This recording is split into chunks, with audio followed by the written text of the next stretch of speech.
Grats, I Taylor guess. was referred to Whatever. as the slave. My slave. Emmy Taylor was called my slave. So that means Jane Doe 3 could have been Emmy Taylor. Okay, let's write that down. Emmy Taylor. Maybe he didn't land. I don't think he did, or I would hear them. Emmy was the one who seemed young. He passed Remember by. from Virginia's commentary? She's like, yeah, you know, I saw this girl who seemed really young. And it sounded like she was talking about going to high school. Oh, this is such a gross story.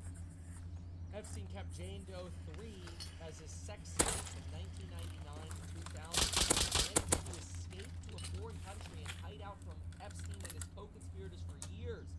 Wow.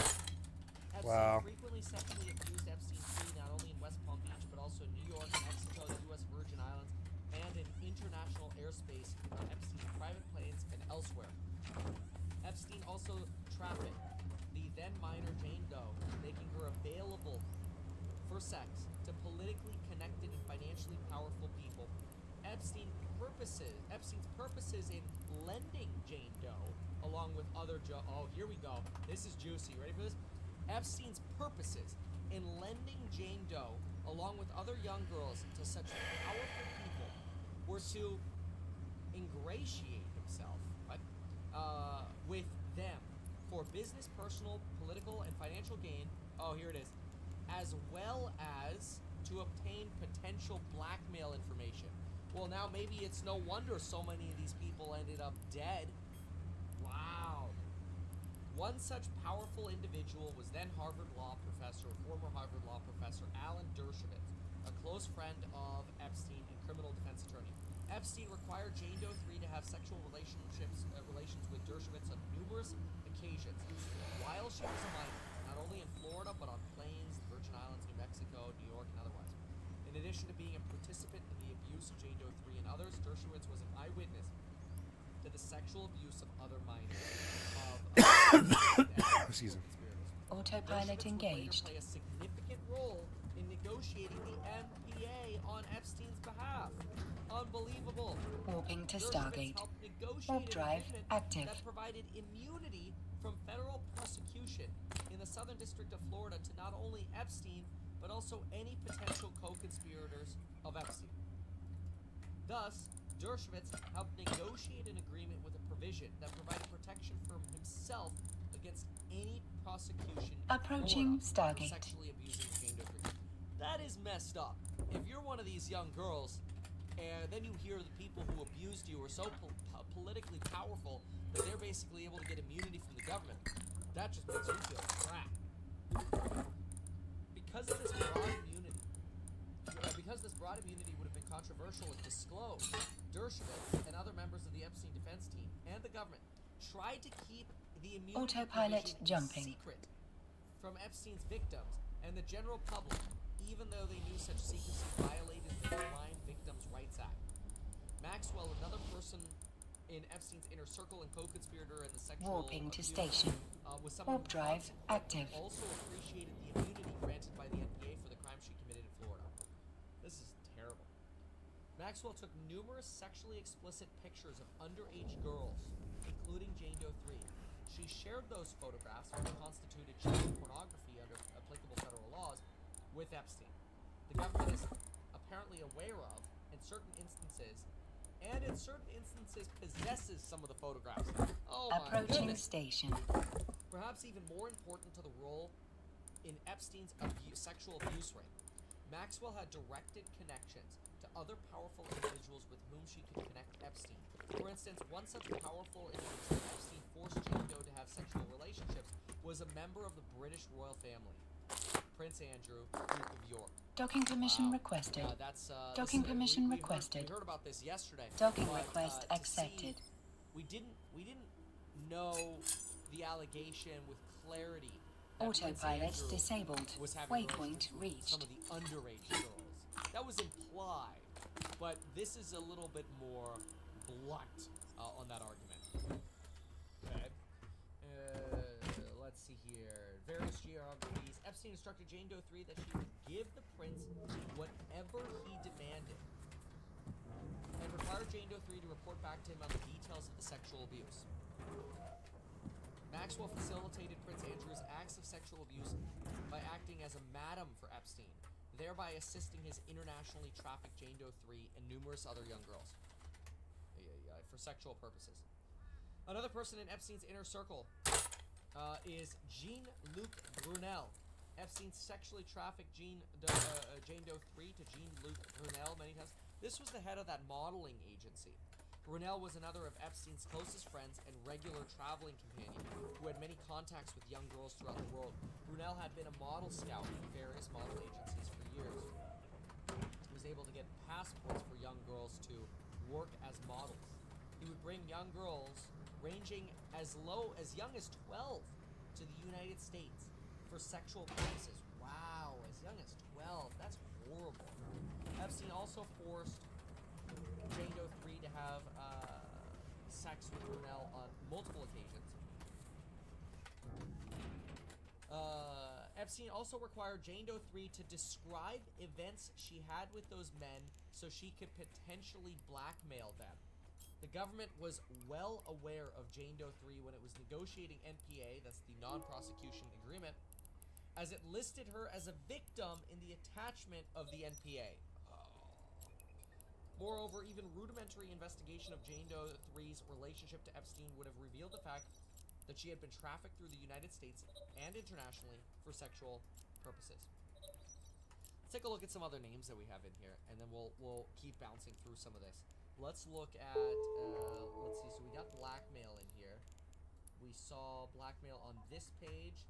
We saw it here, we saw it there. Blackmail is mentioned twice. Let's see if, let's do a quick little scrub here.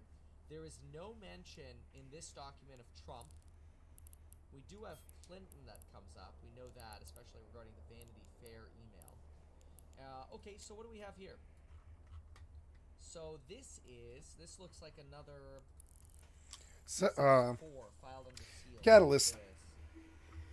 This is the Virginia versus Maxwell document. This is an open court speaking directly to the judge. Okay, so this isn't the case. Your Honor. Okay, somehow Clinton comes up here. Your Honor, it is a meaningful distinction. I can explain a little bit of the background here. Plaintiff came forward and gave an interview in the press in 2021. Autopilot engaged. That my client was somehow involved with Mr. Epstein's sexual abuse of her. She gave an exclusive interview to a British Warping to newspaper. Stargate. This sounds like a Active. Maxwell. Because they're talking about what sounds like Virginia, which made the allegation that the plaintiff did and was paid for it, the sexual abuses. My client issued a general denial in 2021, saying that the allegations were untrue. At the time, plaintiffs said that although she had been in contact with the likes of Prince Andrew and Bill Clinton and other famous people, there was no suggestion that such people had engaged in any kind of improper sexual contact. Approaching Stargate. This is the attorney for Maxwell arguing that Virginia had not had sexual contact with these folks.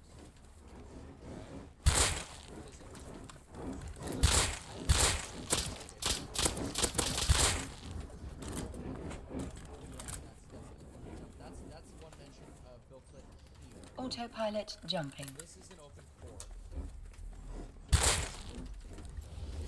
Dershowitz came out even stronger, not only flatly denied it, but in fact called her a liar. Yeah, we remember Dershowitz called her Warping to a Stargate. liar. Said among Warp other drive things, active. She lied about me, she probably lied about all those other world leaders she claims she was involved with at the age of 17 or 18. And that story dates back to 1999. Portal report. What is this document? This must be the fact-finding again. Let's see what this document is. Let's see here. Motion to quash subpoena. Response to non-party Sharon Churcher's motion to squash subpoena. It sounds like Sharon Churcher, who's the journalist, was subpoenaed. And this is a motion to kill that subpoena, to prevent Sharon Churcher from having to provide information to the court, basically. Approaching So why does Clinton get Stargate. mentioned in this? Other highly relevant information in Churcher's sole possession is the identification of what documented information plaintiff was shown by Churcher, including flight logs, pictures, or witness statements. For instance, based on an email correspondence, it appears that Churcher was in possession of Epstein's flight logs. There's no indication that plaintiff had seen those flight logs prior to meeting Churcher. Autopilot jumping. Plaintiff never mentioned certain names that appear in the flight logs prior to Churcher's meeting with her in February of 2021. By way of example, Clinton is listed on those flight logs. Plaintiff never mentioned or Warping to Stargate. suddenly out of thin Warp air, drive plaintiff active. allegedly reports to Churcher in 2021 that she met Bill Clinton twice, and that Maxwell flew Clinton on a helicopter to the island. A story which has been very discredited and lied. This is simply one of the many episodes that were mysteriously added to the story, likely through Churcher's suggestive questioning, the presentation document. So this is kind of a way of the defense Approaching Maxwell Stargate. arguing that, hey, look, you know, Churcher's just trying to get a story, and she's encouraging Virginia to make stuff up about Clinton and other powerful people. This is that email.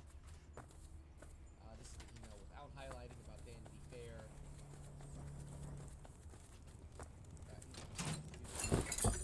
He got off the first time around retaining Autopilot jumping. witch hunted Bill Clinton and Alldayerrydaybaby. The Justice Department is investigating corruption allegations against at least one prosecutor involved. Who wrote this? Warping to station. Jared. Warp This is drive Sharon active. Churchill. So this is the journalist, and the journalist writes the following. She indicates, hopefully you have Virginia's book pitch by now. She has some amazing names which she can share with you in confidence, and I think she also has a human interest story that could appeal to the open female set, basically trying to pitch Virginia's story. Here are a few of the stories about Virginia, plus some examples. Approaching station. Media pickup. Vanity Fair is doing a piece that argues the FBI have reopened the Epstein case due to Virginia's revelations.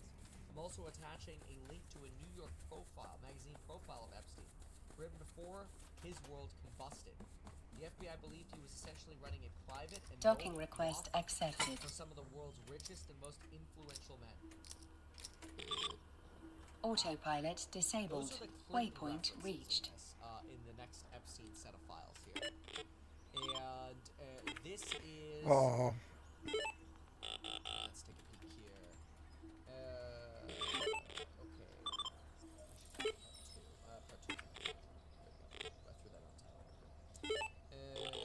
Okay, so let's keep going here. There is... We know that Tucker dropped Bust. a piece Oh. with the brother. God damn it. So, grab that Oh well, it was 30 scrap. and see what we have here. And then we're going to keep going through these documents as well. So, quickly transition, 1 second. There we go. Alright, so, here it is. Around with while he was alive. People who flew on his airplane, people who stayed on his private island in the Caribbean, those who had dinner at his home on Fifth Avenue in New York. And to some extent, those names are coming out, not all of them, but we know a lot of the people who are in Jeffrey Epstein's life. And we have It's weird. It seems like his defense, well, he doesn't have a defense, he's dead, but I mean, like, it seems like their answer to this, when they're trying to kind of quiet it up, was that, well, not everybody who met him could have possibly been a pedophilic fucking degenerate. Not everybody he met was a degenerate. That's their defense, I think. That seems to be what they keep repeating in the news cycle. Oh, they just met him.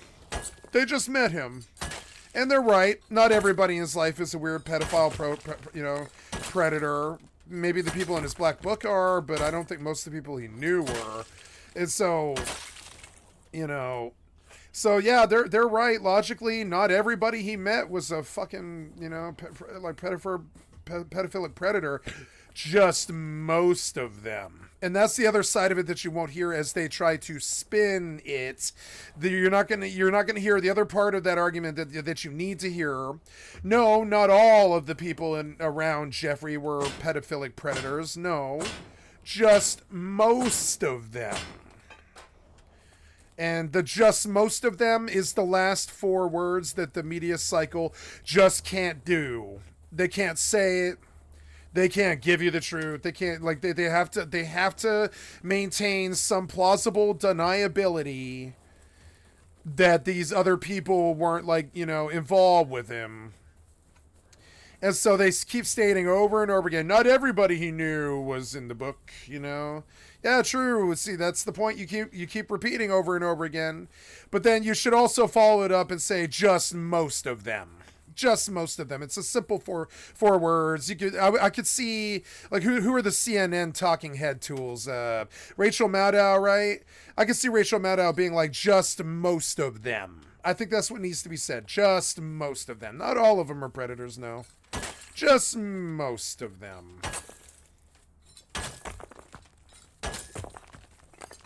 Is everybody in his business dealings going to be buying girls from him? No, he'd have to be, you know, he'd have to be running like a fucking underage bordello, or that's kind of what she was doing, but not really. They didn't have like a home filled with girls that men could come to. They didn't have like a bordello. They were like jet setting around the world in planes and shit, and at Mar-a-Lagos and places like that. So you couldn't really say that, you know, everybody that they dealt with is evil. No. And that seems to be what the public, like, seems to want to be fixated on, is the entirety of everybody they knew was a bunch of corrupt lump of pieces of shit, right? But I don't know. I don't think, like, it's weird that their spin cycle on it is not everybody he knew was bad, you know, and yeah, that's true. But most of them were, and that's the thing that the media can't say without sounding all catty and like they're trying to take him down, or worse, you catch a libel or slander charge, and your journalistic integrity is a fucking misnomer. Journalistic integrity is compromised, and or at least in America it is, and so. Yeah, and so they're not willing to say directly, but most of them, and I wish they would. I wish they would just say it. It's the takeaway that the public needs to hear. Not everybody around him was a complete degenerate, pedophile, fucking weirdo, sicko, rich, like, you know, richer, you know? Just most of them. And that's the thing that they can't say. So then guess what happens? When they can't say just most of them, the takeaway ends up being...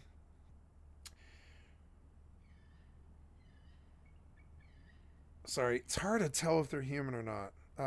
The takeaway ends up being not all of them were evil.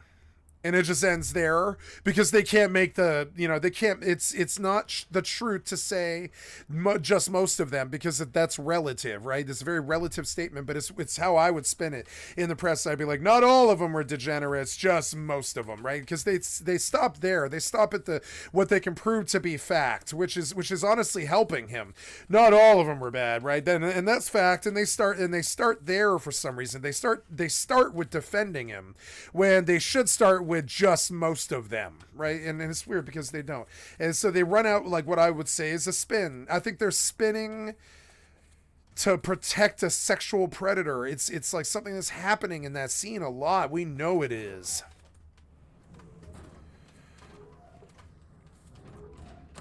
Like, they want to spin it. They want to be like, not everybody. Yeah, no, not everybody. No, just most of them. And I think that's good enough. When it comes to pedophilia, if a lot of the people around you are purchasing little girls from you or whatever, it's all disgusting. But you're not running a bordello per se.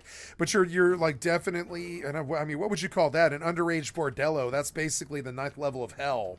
You know. What would you call that? That's the 9th level of hell. He wasn't running the 9th level of hell. Yeah, which is what they open with, you know? He was jet setting or whatever. And it's just like, yeah. But I mean, yeah, but most of the people around him were sickhead, fucking disgusting pedophiles who have billions of dollars, so they have no limits. And like, You know, and that seems to be the fucking takeaway that none of them can provide, because they seem to be scared of offending lawyers or something like that. And I suppose if I was rich from doing this, I'd be more scared of the lawyers too. But I don't know why we can't say just most of them. Isn't that accurate? I would say it's an accurate statement that is sort of wishy-washy and halfway. But I mean, it's an accurate statement. Not all the people around him are predators, just most of them. And I think that should be in the press, but it won't be. They spin it in a way where it doesn't even come out like that. It doesn't come out like the takeaway here should be that most of the people he hung out with were these, like, you know, child sex cabal, richer, you know, weird, richer, like, cabal people. And I wish they could just say it. But they can't without ruining people's lives, ruining people's careers. It's like this system of silence that they build with themselves based around litigiousness, where everything's NDA and they're all more scared of the fucking lawyers than they are of the jail time, because I'm pretty sure their money fucking covers them like fucking El Chapo, you know, like covered El Chapo. Like when El Chapo went to jail, he built a tunnel under the jail that they were like piping in, like probably underage hookers, frankly. They were probably piping in underage hookers and cocaine and fucking, you know, cable television and video games and Wii's and, you know, Game Boys and shit. And he sits in there and he makes an appearance for the security guards, but he's not really in jail, is he? He's living the same exact life Kai Cenat is. He's in there, he's got internet, he's got a computer, he's got hot women all around him, you know, that are there that he's paying, so they do whatever he asks, and they're terrified of him because he's El Chapo and shit, you know? So, you know, and that was prison for El Chapo. And that's what I think of with these guys. Like, I think money is literally a prison shield for these people. So they're literally more scared of losing the money from the lawyers. And you can tell, like, the good people of the world are, like, trying to make some kind of zealot argument. I hate zealotry. They're trying to make some zealot argument, like, well, if we can't hit them with the jail time, they don't give a shit about that, and they obviously kill themselves the day they get in, or whatever, is the story they want us to believe anyway, the spin that they played. But, I mean, in reality, like, the lawyers are the actual deterrent here. The lawyers are what scare Bill Clinton and you know, and Hillary and Trump and it's what scared, like, you know, Jeffrey. The lawyers scare the shit out of them. They know the lawyers are legit and they have a legitimate complaint that they can stick in court and fuck them out of all their money. So they're far more scared of the lawyers in court and their shitty personalities being besmirched, you know, than they are of jail time. Because money is like this junk shield for them, and it guards them from jail. You know, Junk Shield, by the way, is a card in Fallout 76 and Fallout... I think it's in Fallout 4. I don't remember, though. But Fallout 76 and Fallout 4, there's a perk card called Junk Shield, where, like, the more junk you're fucking carrying, if you're basically, like the guy from Death Stranding, and you've got junk literally covering every inch of your body, you literally get a damage rating from it. You literally... It's like Pan Shot or something like that, right? It's like fucking... it's like Pan Shot. It's like they're wearing so much junk that they can't take as much damage, because they've just covered in it. They're, you know, they got pans like lying from off strings in front of out their chest and shit, so the bullets bounce off the pans, right? It's like a junk shield, right? Their money is like a junk shield. The prison is not a deterrent for them. The cops aren't a deterrent for them. So what are the good people's answer to this, right? They say, oh well, we'll zealously chase them in court. And that's how we suss things out in the civilized world. And I say more power to them. If that's what you can do, if that's where you can make your stand, thank God you're making a stand at least, and you're trying to get these fucking weird demon people under wraps, you know, and trying to keep them from full-blown flexing and turning into demon Super Saiyans that are like, well, running goddamn underage bordellos and shit, like Ghislaine Maxwell. So, yeah, ooh, another large battery. That's good. I'm gonna research that. Should get that home. It is of value. Maybe I'll run another one on the second floor, and I'll run the solar panel to each battery, and I'll just run like 2 lights to each battery, and I bet that might work.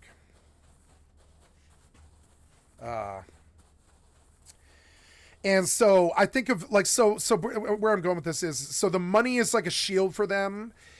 And that's not good, because it's kind of like the get out of, it's like the fucking what's the word, it's like the metaphorical get out of jail, it's the veritable get out of jail card. You know, it's the mythical get out of jail card. Their money doesn't get them out of jail, but it makes the jail such a laughable thing that they don't fear it. And that's why they're willing to rape children overseas and shit like that. That's why they're willing to do that. It's because they know that if they're caught like him, they might commit suicide or whatever. They might be murdered or shanked in jail. It might happen that way. It did happen with him. But like overall, like, you know, you got to be at the top probably for that to happen. Most times, you probably don't even get arrested. They probably totally divert it all, and they probably just bribe a judge or something like that. So, like, looking at their money being a junk shield for them after they're busted, and looking at what the good people of the world looked at to be the appropriate response for this, I am not happy with either. I am not happy that jail is not an actual deterrent with them, and I think that's a systemic problem that's due to us, not them.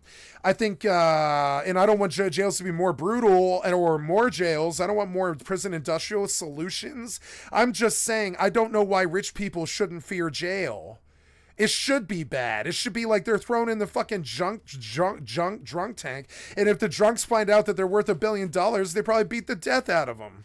And honestly, I'm not saying that's like, I don't want to like people get beaten to death out of in jail and shit. But I mean, that should be if you're a rich man like fucking Jeffrey, and you go to fucking jail like that, and you're in the news for raping children and shit, maybe the guy should shank you in fucking prison. Maybe that should be what happened to you. You were basically running the 9th level of hell here on Earth. You know, I can't think of much else worse than an underage bordello, motherfucker.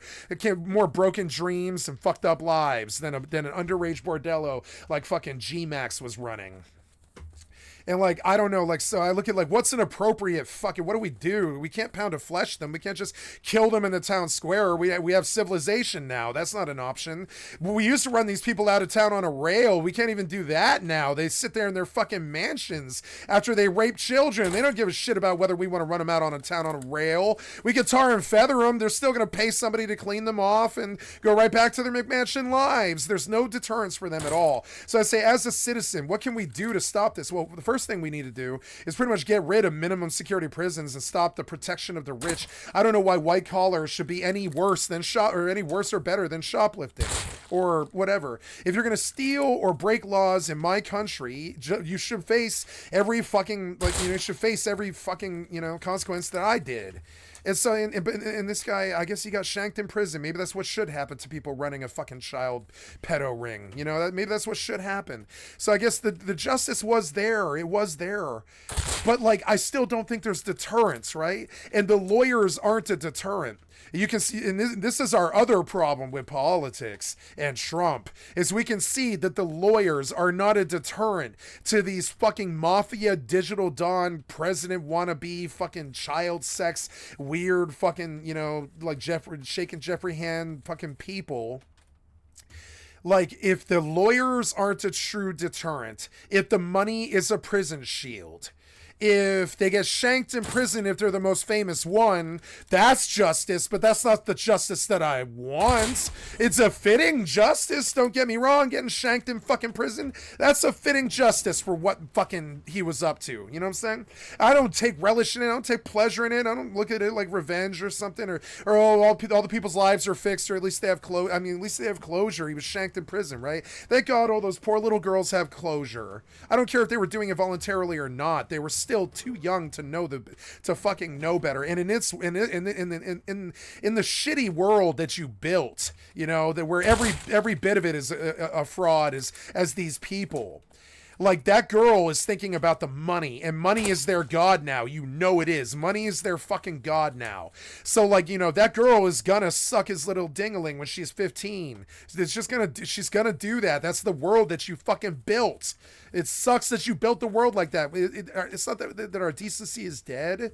It's that desperation is the rule now. Decency comes back when desperation isn't the rule. But when desperation is the rule, that girl thinks about how, oh my God, this rich sucker might pay me 25 grand for a blowjob. Do you know what 25 grand would do for my family? That's what she's thinking.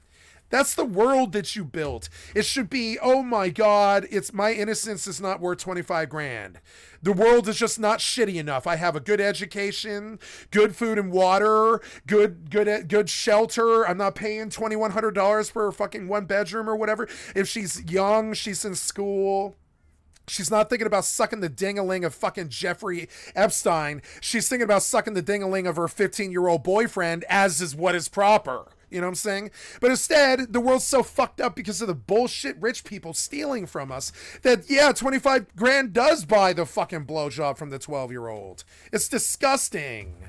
You know what I'm saying? And it does buy it. It does buy it. And you made it that way. You're rich stealing and you're coveting and you're in your fucking gold toilet seats and your white fucking palace and we owe Japan $10 trillion and don't intend to pay. And we bombed Hiroshima instead of Berlin and all this other stupid ass shit that you got us into and all the rich problems and rich bullshit that you got us into. And like, yeah, she's gonna suck your dangling when she's 12. Yeah, when she's thinking about that much money or what the world is, it's disgusting. It's what you turned the world into is what makes this possible. He knows it. We know it. So that's the deterrent. I don't want you to run the world like that anymore. That is the deterrent.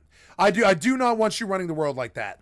I don't. I don't want you making their lives so shitty that they're like, that solves so many problems that I might as well do it. Yeah. I'm only 14. Who cares?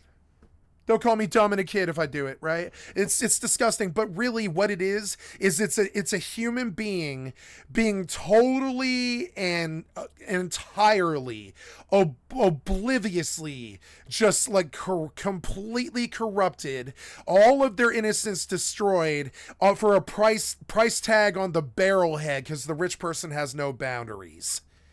And so I use the richer word. I call them richers. You know what I'm saying? What they've done to the world, they deserve that word. That's a nice word compared to what they call people. And I'm just saying, the fucking richers, there needs to be some deterrent to the richers treating this world like their personal pedo sex fiefdom.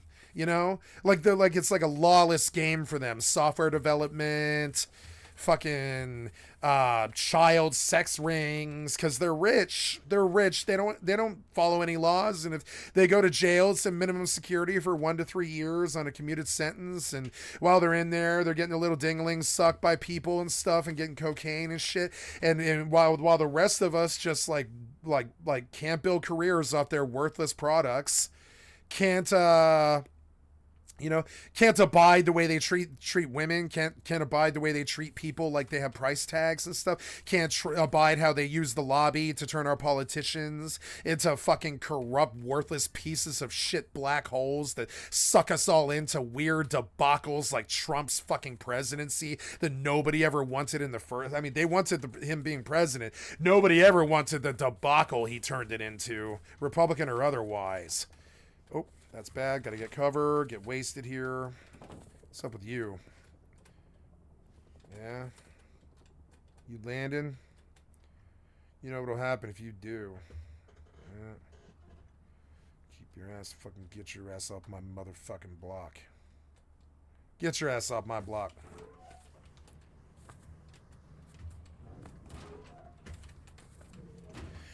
So, as usual, we say, reject Satan, don't sell your body, please follow the 10 Commandments, please don't sell children to rich people, please don't do this weird demon 7th to 9th level fucking weird underground fucking deep state fucking, deep state cabal, completely morally fucking bankrupt shit, right? People think that I'm after them like I'm a QAnon person or something. I don't give a shit about QAnon or any of their fucking stupid ass media fucking buzzwords or their shit about libtards or fucking, like Antifa or anything like that. I don't give a shit about that. I'm talking about the actual moral degradation of our American rich.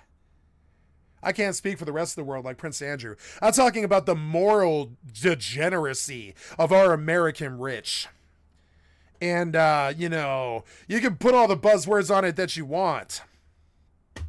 The moral degeneracy, I mean, it's a simple sentence. The moral degeneracy of the American rich is our worst problem. It causes the software issues that Microsoft comprises and all the problems with the cell phones and shit. All the disconnects with the parasocial relationships and the internet lives. It's like at the root and cause of it. It's the rich people with no boundaries. On another level, They don't obey the laws. They don't go to the same prisons. They don't. I mean, Jeffrey got a nastier outcome, I'd say, than most child molesters get. So justice was served, I guess. But I would have liked to see him tortured in jail for 80 years or whatever it is, 60 years. Not tortured, but just stuck in a room, no television, just books, stuck in a room. Get to go out for sunlight 1 hour a day and think about what you did. Don't talk to anyone. Don't profit. Don't talk to your lawyers. Don't talk to your fucking family. Sit in there for 60 years. You were running a fucking child bordello. that whole story seems like a bit... Why can't they say it like that, too? The media can't seem to call it clearly what it is. They can't say child sex ring. They can't say child bordello. They seem to need to skirt around it so they can, like, spin it for their rich fucking constituency or whatever. This is why I don't watch CNN. Can give a living shit about what fucking media says anymore. Answered the main mysteries surrounding Jeffrey. I mean, I care what they say, and I'm listening to what they have to say. But I mean, like, do I believe what they're saying? No. The one thing I'm certain of is that these people, they don't know what's going on. That's all I know is that I don't know. To quote the great Operation Ivy, right? All I know is that I don't know. All I know is that I don't know nothing, right? It's a punk ideal that's DIY that you should understand. You should understand that you don't know what these people like the media know and don't know any more than you know what the guy in a different country thinks. You don't know that stuff. You don't know what he knows is fact or what he might have constructed. You don't know. You weren't there. You have to trust these people that you don't know what they're up to about what happened in the media, right? So now I just say take that with a fucking grain of salt. And just understand that, like, I don't know. I don't trust what he's saying. I don't trust what happened in the prison. I don't trust that that's justice. I don't trust the victims. And that sucks. I don't trust the victims. I don't trust the perpetrators. I don't trust the ring. I don't trust the prison. I don't trust the judge or the fucking juries on the case. I don't trust the lawyers. I think the entire thing is a rich person's construct meant to throw some kind of fucking Ricky from Trailer Park Boys smoke bomb to throw them off the fucking scent of the pedo bear elite. Call it QAnon or whatever stupid ass low IQ fucking low rent Reddit fucking Reddit fucking 4chan fucking buzzword that you want so you can talk about it with your hashtags or whatever the fuck. What I'm talking about is a clear and simple sentence. It isn't some fucking buzzwords like QAnon or whatever so you can talk about it on fucking Twitter. I'm talking about the moral degeneracy of the rich in America is destroying America. You can go call it QAnon. I think that's too simple. I think what I said is too simple, but I don't know how else to say it. It's like the lawless rich in America are killing America. None of which is ever discussed in the media. Yeah, none of it, ever. No. Who did Jeffrey Epstein work for? No. What did Jeffrey Epstein do for a living and on whose behalf? Let's see. Accountants would be my guess, but I don't know this answer. We don't know. I would say an accountant for little girls. He doesn't sell the little girls. He accounts for them. He makes sure they're there. He produces them. He jades them, corrupts them. Or he did. Corrupted them. Is he even dead? Is it a media lie that he's even dead? Because I kind of believe that about Hitler. I sort of believe that we got Hitler, that Hitler killed himself in that bunker and that we got him, boys. But it's a lot easier for me to believe that they just got away. Seems more likely to me. Seems to me that Hitler got away. And I think sometimes the bad guy gets away.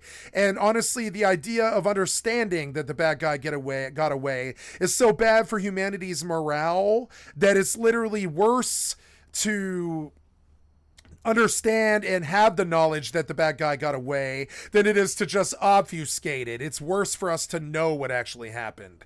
And so, no, I don't believe Hitler died in the 40s. No. And I'm not sure I believe that Jeffrey Epstein is dead. If the media is saying that, I'm immediately uncertain of it. If the media is saying he got shanked in prison, I was immediately uncertain of that, and I'm still uncertain of it, and I don't buy what they say most of the time. It's not that I'm a doubting Thomas or that I don't want to believe what they're saying. I'm saying the likelihood of it being accurate to me is sort of like beating the house. You know, it's sort of like beating the house. It just doesn't, you can't beat the house. You can't beat City Hall. You can't beat City Hall at their own lies. The idea that they landed on the moon, the idea that they didn't kill us with 9/11, I don't really buy this stuff. I don't want to push it like it's some kind of fucking, like conspiracy theory rhetoric. And I know that I am. I'm saying that like the actual problems themselves, I think have been boiled down to some kind of media blitz, but they're actual problems that are killing us. From hundreds of millions of dollars that passed through his hands over many years. Yeah, what did he actually do? I don't know that either. Yeah, what is that? And the third question may be the most pressing of all, which is, what did he actually do with to his Jeffrey time? Epstein? On August 10, 2019, he was found dead in the federal correction facility in Manhattan. One of the most Found dead. You know, there was a plot line in a famous television show where they kill the Barksdale they kill the Barksdale boy by faking suicide up there in Sing Sing. You know what I'm saying? And, you kind of see a world headline that resembles a television story plot. And you begin to wonder if they like The Wire too. And they like the whole Avon Barksdale, D'Angelo Barksdale epic storyline. It was a great one. And poor D'Angelo, he gets out of the game, he quits, and what happens? Motherfucking his uncle strings him up in prison to keep his fucking Mafia Don enterprise of drug sales going, and they kill him because he's a loose leaf. He's like he's a victim at that point, and he might turn state evidence, and they're scared of what might happen, and they're scared he might snitch, so they hung him in jail. They hang him, and they shank you in prison. Prison shanking is an old and honored American tradition, pretty common, one might say. world. It's not this outlandish thing, Did he kill himself? Did he kill him? So the media comes back with a question mark. Oh yeah, how'd he die? And the media's like, shrug. I love it when the media's like, shrug. Hey media, you know exactly what the angle was on the magic bullet, but you don't know how Jeffrey died, huh? I mean, I guess JFK was a lot better than Jeffrey's. Who the fuck cares about a child molester dying? But like, still, I mean, you guys tend to do forensics on stuff, don't you? Normally, if someone dies in prison, you got to kind of wonder, was it a shanking? Was it the bad people? Was it the good people? Was it the warden? Was it the guards? What's the bad actor here? It's like all the plot lines in those shows like Oz and Orange is the New Black and The Wire, all the television shows that the rich people watch and probably steal the storylines from. When I think of Jeffrey Epstein, I think of D'Angelo fucking Barksdale, which is crazy, but I do. I think of D'Angelo Barksdale. He was a good little lieutenant for their child sex ring, and he was going to go to his death with it, but they were going to make sure he went to his death with it. They weren't going to leave it open to it. They weren't going to leave that open to chance. Sounds like your classic prison shank fucking scenario. Now, of course, this is all hyperbole. It's entirely bullshit. None of us know anything about it. We are not the forensics we're not the forensics people at the jail in the system. We're not the fucking guards at the jail. We're not the warden. We're not the fucking pigs that guard the fucking felons. We're not the felons. We're not in that jail with him. We don't know. And this is one of the things I have a fundamental problem with true media. Is true media to me is like an encyclopedia that just wants to tell you what happened, It doesn't really want to dispute it or anything. Like, false media is when they just want to tell you what happened as they determine it, you know?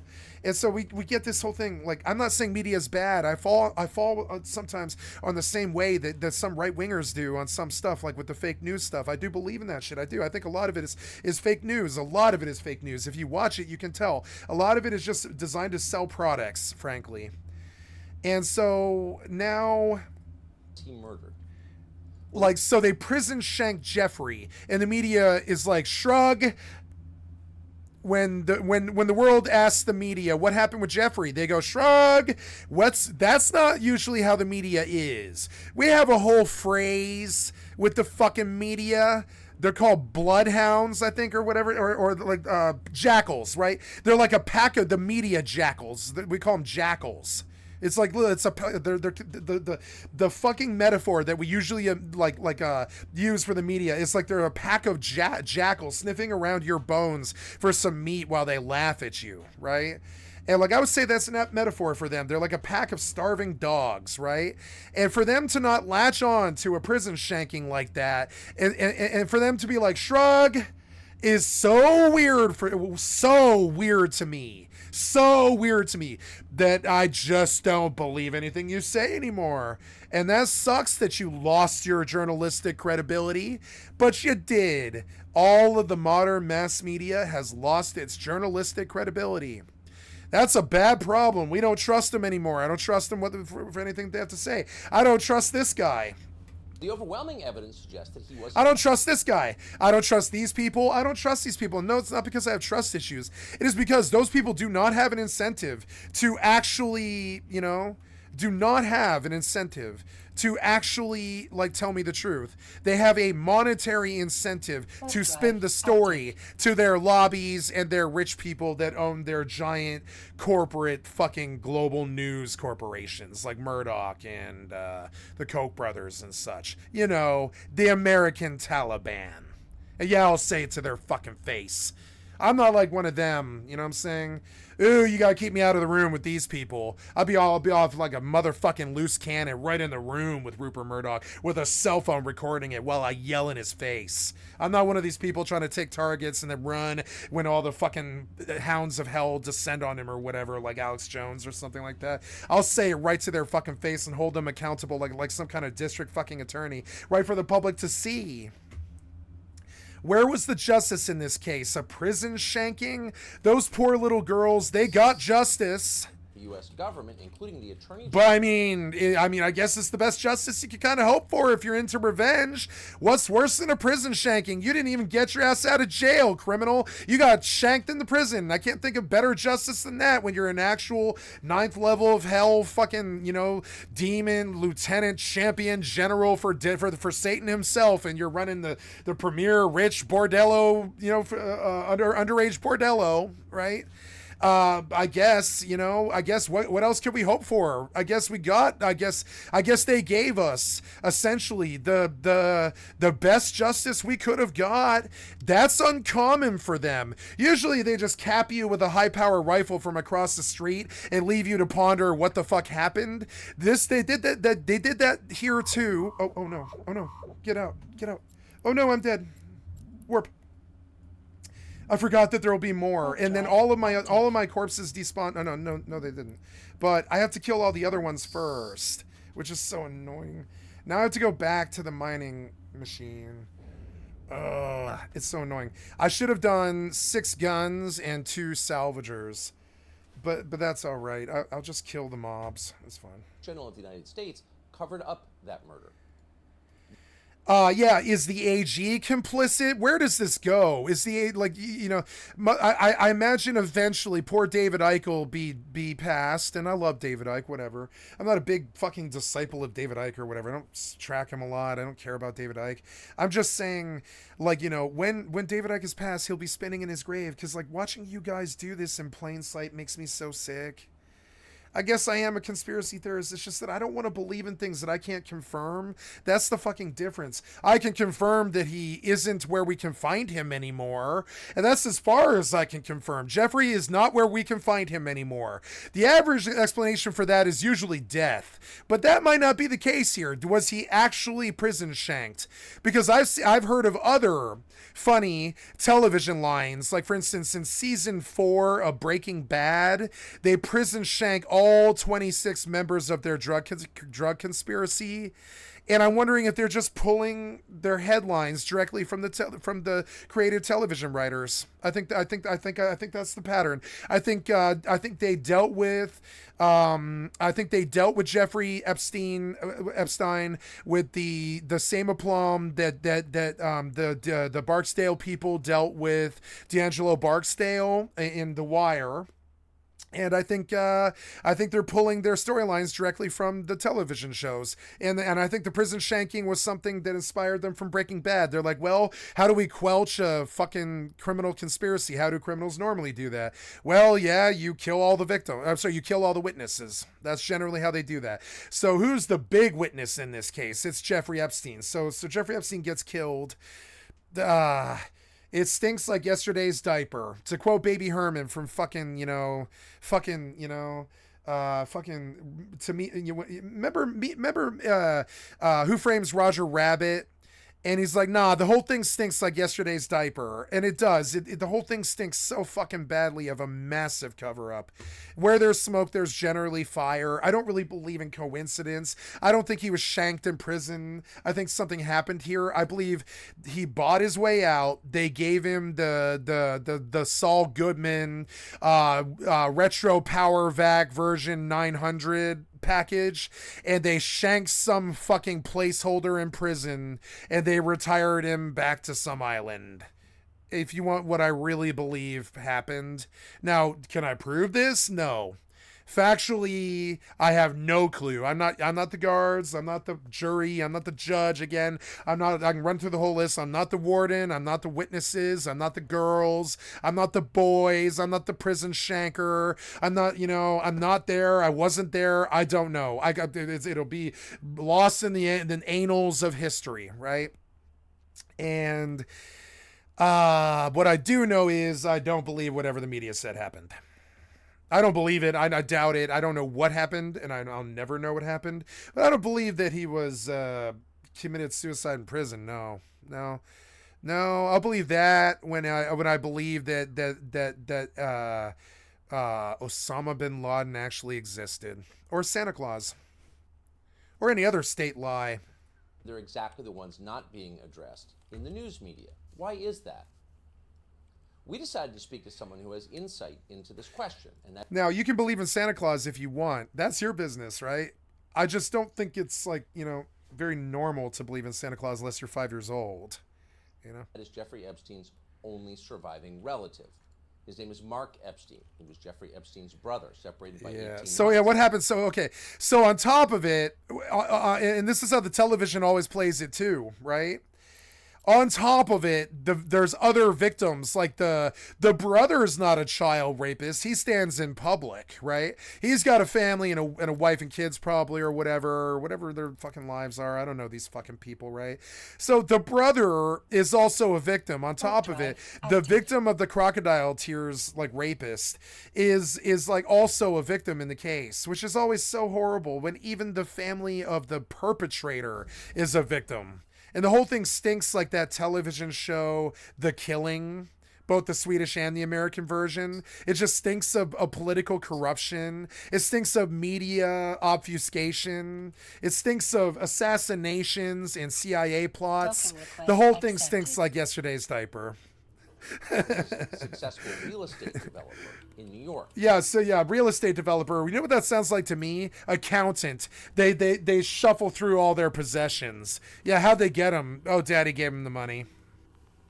They'll say real estate mogul, or they'll say investment mogul or something like that. But to me, usually they're actually accountants. All they do is shuffle their possessions around all day, looking at what they own and looking at how much money they have. I think that to me equals out as accountant, and he's very concerned for his own safety. So the interview that follows is one that you will listen to rather than see. Mark Epstein refused to appear on camera, but we think what he has to say is worth hearing. Here it is. What criminal ever... I mean, I suppose there's been some criminals that didn't want to be on camera, I guess, who were just convicted dead of rights. But most criminals I've seen are generally like pretty proud of what they did, and they want to talk about it. It sucks, but they do. Look at all the movies like Blow or Henry Hill from fucking Goodfellas or whatever, right? Those are all true stories. And they were amazing Hollywood epics. They were about true things that did happen. I mean, they were based on anyways. And, you know, like, so we all know that they love to brag about it afterwards. Let him brag. You had to cap his ass so he didn't brag and sink all the rich people. Do you think your brother killed himself? No. No. Not at all. No. Not even close. I wish. No. Did they murder him? I hope so. And I've never said something so evil in my whole life. Did they murder him? I hope so. But what I suspect is they let him move to some private island.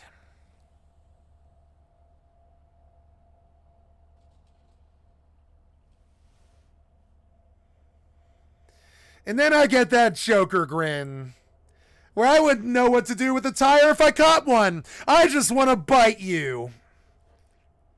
I get that Joker grin on my face, where I just want to burn all those politicians alive. And we'll leave it there.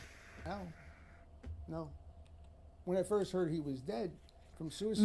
No. I don't think anybody in the world probably buys that one. No. I mean, maybe if you're a media tool and Newsweek is how you get your news, and you're like a dental technician who worries about, like, you know, freaks and geeks or something like that, and you're not really thinking about the Jeffrey Epstein thing, you might buy that it was a suicide. I think there is a segment of people who are so cut off from all of it that they just accept what the media tells them. I think that's something that does happen.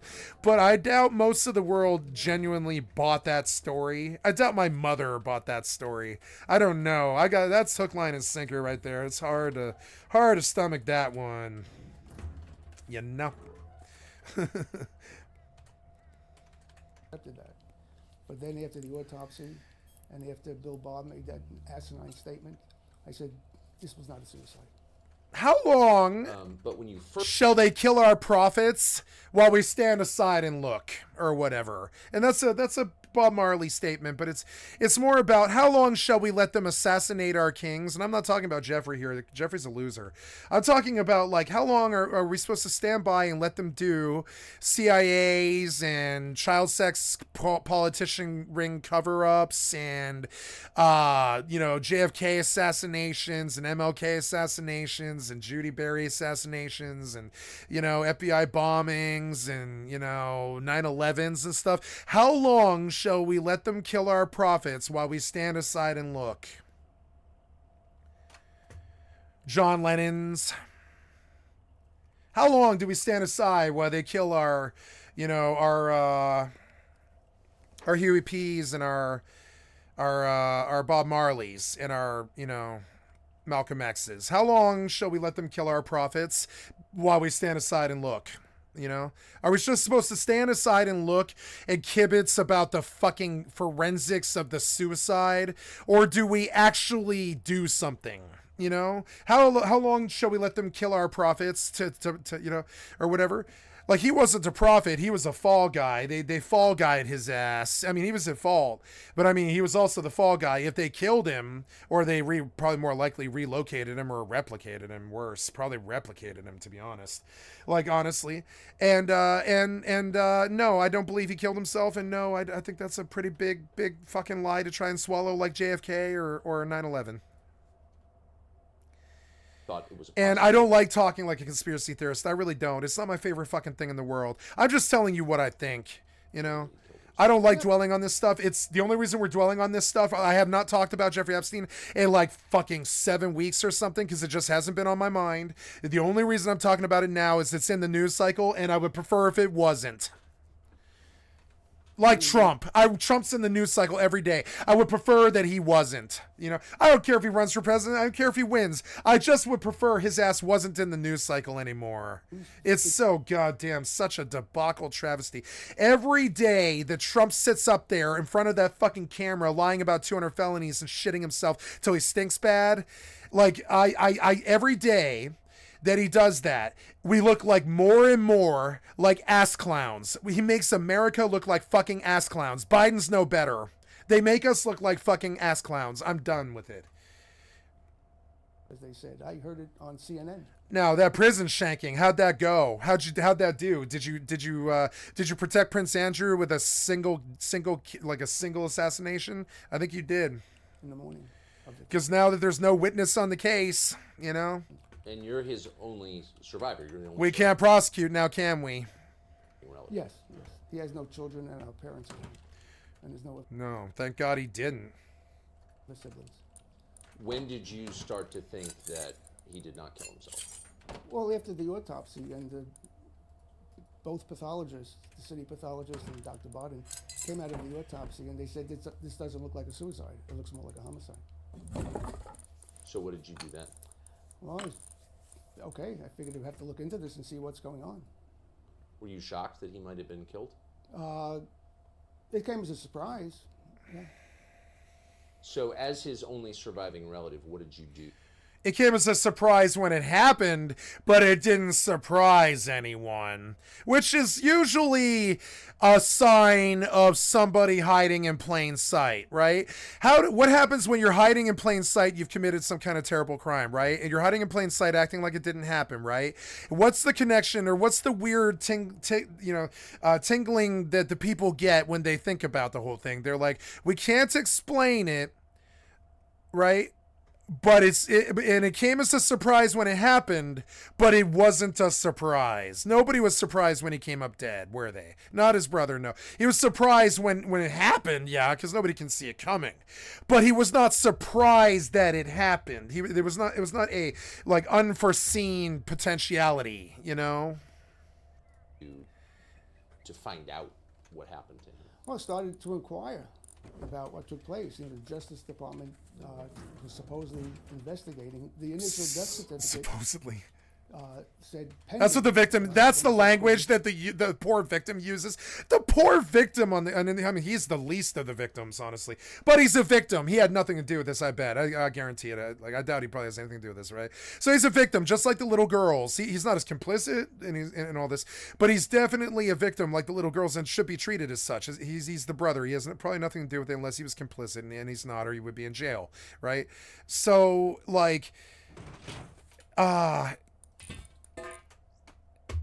he's a victim. He's not as much of a victim as the little girls or even Jeffrey, but he is a victim, and he should be treated as such. When the victim in the case, he is one of the victims in the case. When one of the victims in the case is using language like supposedly doing the forensics, you know something stinks like yesterday's diaper. Which means pending further It's some kind of conspiracy. When the victim on the case is disgruntled, because that's not often the case. Usually it's like, no, the detective on my case was very good. He was very thorough. He came in, he did the fingerprints, he dusted, he did the black light, he searched, he figured out who killed my brother. He went and found out. Took him 2.5 years, but they busted him in some fucking bar down in Texas 2.5 years later. And he got justice on my case, and he was a good detective in the end, right? That's usually how it falls. It's never usually the victim in an interview being like, they supposedly checked. Like, you know, not that the victim's dumb. I'm saying that the system's dumb. When the victim's using language like they supposedly checked, you know. Yes. So, but then let's listen to it again. Like, he said it in a very, very subtle, beautiful way. He did. Like. So what did you do then? Well, okay. I figured we'd have to look into this and see what's going on. Were you shocked that he might have been killed? Shocked, yes. Surprised, no. Shocked was the word we were looking for that I didn't have. It came as a surprise. Yeah. Yeah, no. It came as a shock, but it was not a surprise, no. So as his only surviving relative, what did you do to find out what happened to him. Well, it started. I wish I could see the victim's face. I don't want to see the talking tool's face. You know, the talking head tool's face. I want to see the victim's face. I don't care what this guy cares about this. He is not the focus. Why is this guy the focus of the camera right now? Bad cameraman. About what took place, you know, the justice. It's a selfish cameraman who believes in his own blog more than he does the victim's right to tell a story. That's bad journalism. The victim should be the focus right now. The victim is speaking. I mean, it was supposedly investigated. It's like watching somebody make a bad television show. You want to yell at him for the casting choices or something. You're like, ah, nah. Why did you let Steve Carell leave The Office? You know, Death certificate said pending. When it said cause of death, which means I mean, not let him. They don't own Steve Carell. If Steve Carell wants to leave The Office, he can leave The Office. But I mean, like, I don't know why he would want to leave The Office. It's like a top 5 show of all time. But he left The Office, and we all got to kind of wonder why. Why do NBC executives and Fox executive powder, Torgo's Fox executive powder, right? Why do Fox executives and NBC executives cancel shows? We don't know. We don't know why. Why did Jeffrey fuck off and die? Why did Michael Jackson fuck off and die? Why is hip hop so dry? You know, it's weird. We don't know. When the money people get a hold of rap and hip hop, suddenly we go from, like, you know,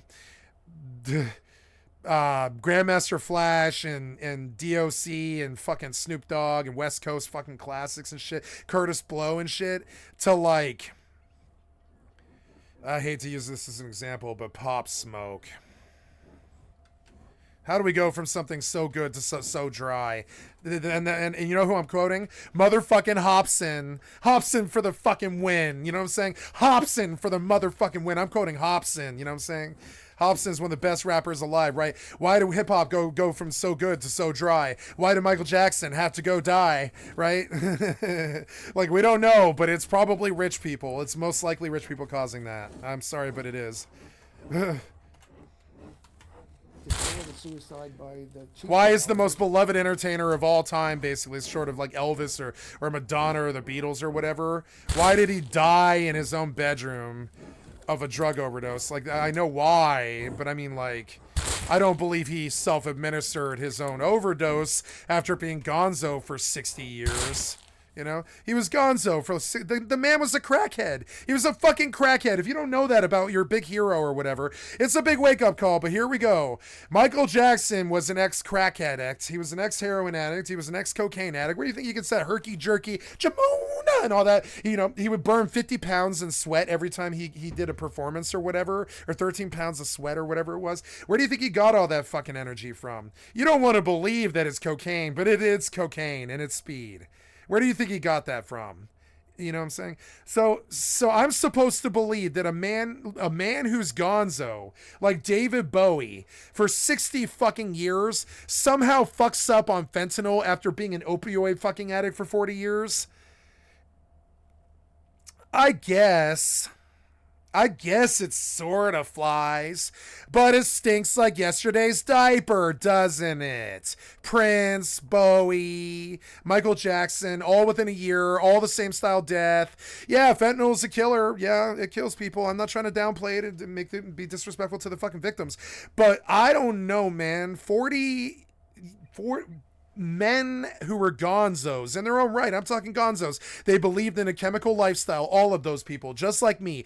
Michael Jackson, chemical. David Bowie, chemical lifestyle. He got sober later, but he lived a chemical lifestyle for 30 years or something like that. They all did. You want to tell me a fucking a junkie with 30 years experience and unlimited money and unlimited doctors is gonna fuck up on a fentanyl dose? I don't know, man. Now, I believe that Michael Jackson was a child rapist, but I don't believe that he overdosed. The same way that I believe that Jeffrey Epstein was a child rapist, but I don't believe that he suicided. You understand how a lot of the plot points start to sound like each other because they're all designed by the same people. It's the same television producer. Anybody who loves good television would be able to nail it a mile away. It's a bad television writer. Well, it's a good television writer, but they're a plagiarist, and they steal from television headlines and they make them reality headlines, and they're cheesy and they're cornball, but they're, you know, they are, you know, but they are using the same plots over and over again in different ways. And it's like some kind of CIA strategist or one of Hoover's boys or something. One of them running in the background. They always want to say it's Cheney or Roger Stone or one of them. I don't know who the fuck's doing all that, but it's somebody. And it all stinks like the same bullshit stories, the same suspensions of belief, the same plausible deniability, the same weird prison shanking stories about witnesses disappearing, the same lies, the same fucking child cabals, and the same bullshit. It's like a played out television show. They're in season 7 right now, but they're using the played out stories that they used in season 2 of NYPD or whatever, or whatever, Law and Order or whatever. They're using the same played out shit that they did in season 2 and season 3 that made them so dynamite in the first place. And a good writer could spot it a mile away. They're reusing plot points and retcons. The idiot word that the idiot kids use too much is MacGuffin, right? I really don't like using that fucking word, but I'm going to use it because they like the word. Okay, you like the word MacGuffin, so I'll use it for you, but it's a misuse of the fucking word. But yeah, it's a MacGuffin that comes up way too often. Their child sex cabal, hidden death or relocation of witnesses in the church, their death and relocation of witnesses in the child sex rings, the death and relocation of the witnesses in their mafias. It's a reoccurring theme. It's the same bullshit television plot points from season 2, but we're in season 7, and you can see it. If it stinks like yesterday's diaper in the same ways all the time, you begin to wonder if it's the same author, same person, same cabal, same people writing the stories. It stinks like a bad writer now who's too lazy to keep an original byplay going. They've got to reuse stories like D'Angelo Barksdale to get rid of Jeffrey Epstein, who was not at the autopsy. And the questions became, what and remember the lacerations that you could almost see around Jeffrey Epstein's neck in the autopsy photo, which we won't pull up right now, of course. The pathologist who was there. Committed suicide by the chief pathologist, who was not at the autopsy. Excuse me. And the questions became, what investigation was done in such a short period of time to make her determine it was a suicide, or was she basing it on Bill Barr's statement? And who was the chief pathologist who made that declaration? Dr. Roman. That was the... Uh-oh. Don't like that sound. Yeah, what's up, bitch? Take a shot at your fucking ass. Not afraid of you.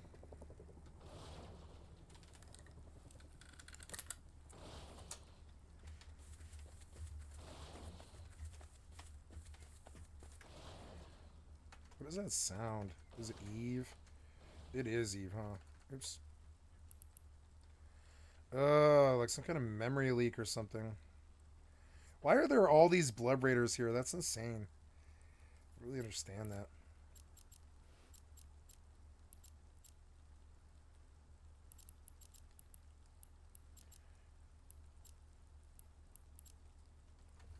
Warp drive active. I want to get away from the auction house now. I'm not gonna, or well, I am gonna buy a set, I guess, though. Let's buy a set. It's not that hard. We'll buy a placeholder set and then we'll replace it. We're looking for, what is it? It's agility and stamina would be better for me than strength. Monkey, right? Nothing head. Shoulder. No monkey shoulder. Chest. Oh, where am I? Am I out? Yes, I am.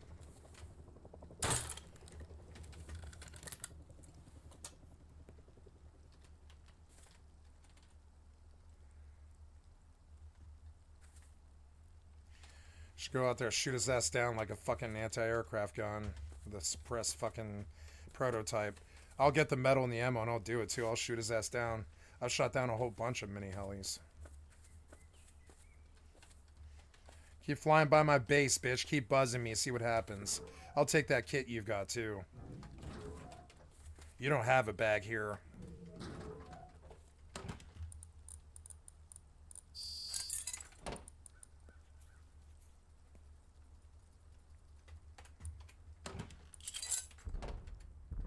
Uh-oh.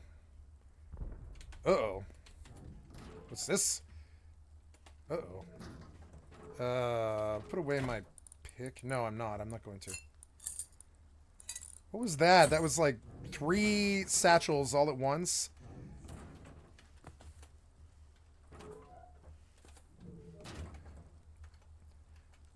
I asked myself, do I care? I don't care. As long as it's not me.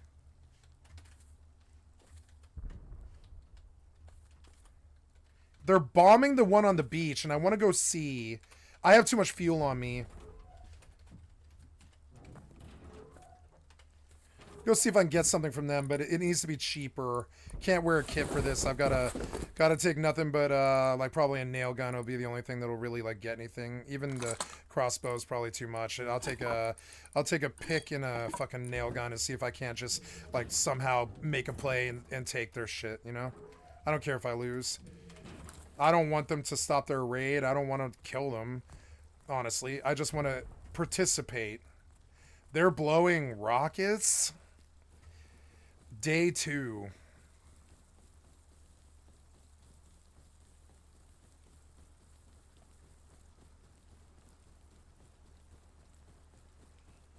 How long till they hit me? I better get doors up. Son of a bitch. I wonder if I'm next.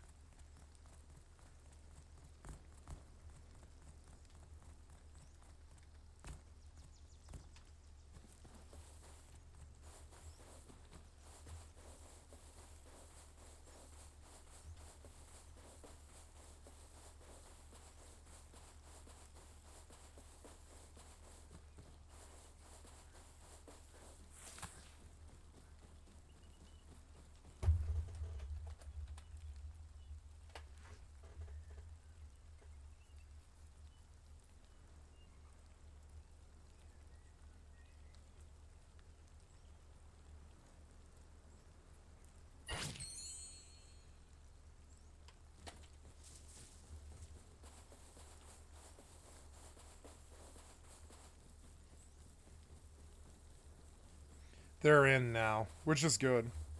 Might have a better chance of getting up on them. There's a horse. That's kind of helpful. Is he good? He is kind of good, yeah.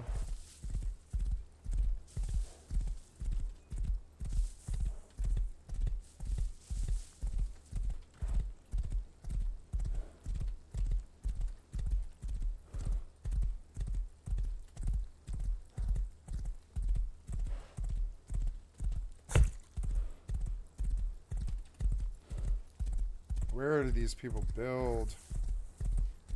Is it the cave? Wait, what's going on here? What did you do? Oh no. Oh, come on. I actually really needed you. Let's go. Oh my god, fucking horse. How did you do this there?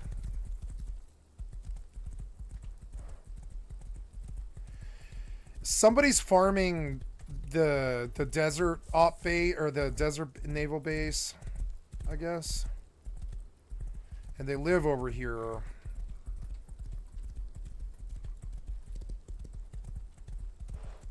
And he must have like a 2x1 hidden by the desert base. And he must have pissed off Stens and Dixie. And now they're here to account. They don't mess with anybody who doesn't mess with them, you know? What am I seeing? I'm seeing zombie and pig. This base, if I had to wager, is on the beach, maybe? Right as close to the desert base as possible. Yeah, probably over here, so like somewhere this direction. That's where the explosions came from. But as to pinpointing the base without recent explosions, I might not find this base because I don't know what I'm looking for. I don't know where it is. I don't know where he's been. I've not seen him out here. Oh, wait. What's this? Oh, it's a car. Where does this guy live?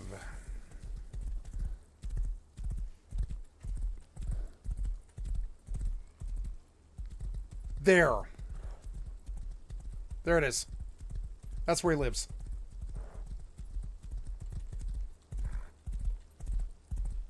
Look at this.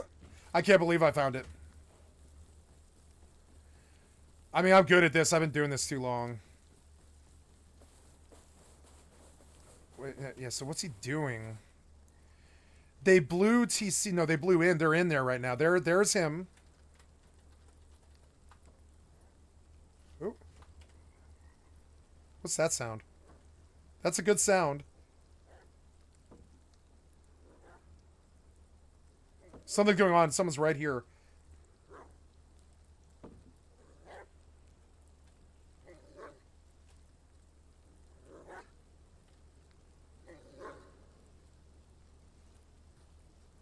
The wolf killed zombies? Yes.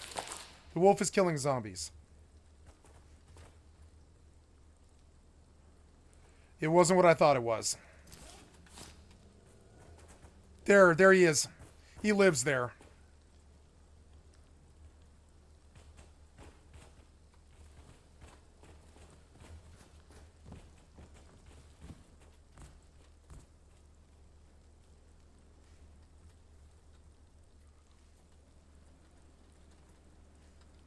He's gonna come look for me, I think.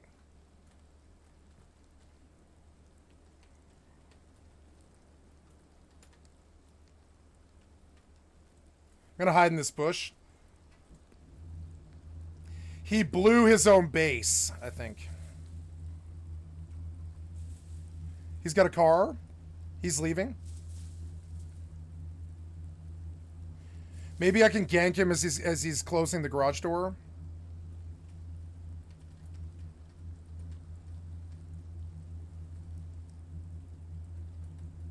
He's got a window aimed right at me, which isn't good. I don't know what to do about that except get around it. I'm going to make my play and I'm just going to move fast. Like, fast. Yep, get over where there's cover. Is it Millie? I think it might be Millie. Millie builds like this. I want the name. Bad enough to go try. If he pulls the car out, he'll have to get out of the car.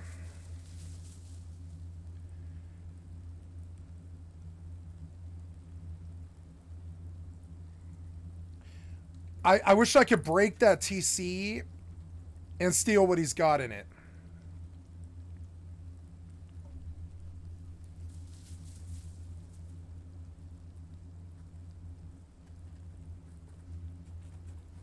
The wolves are so annoying. He is a good player. He knows he knows how to do things.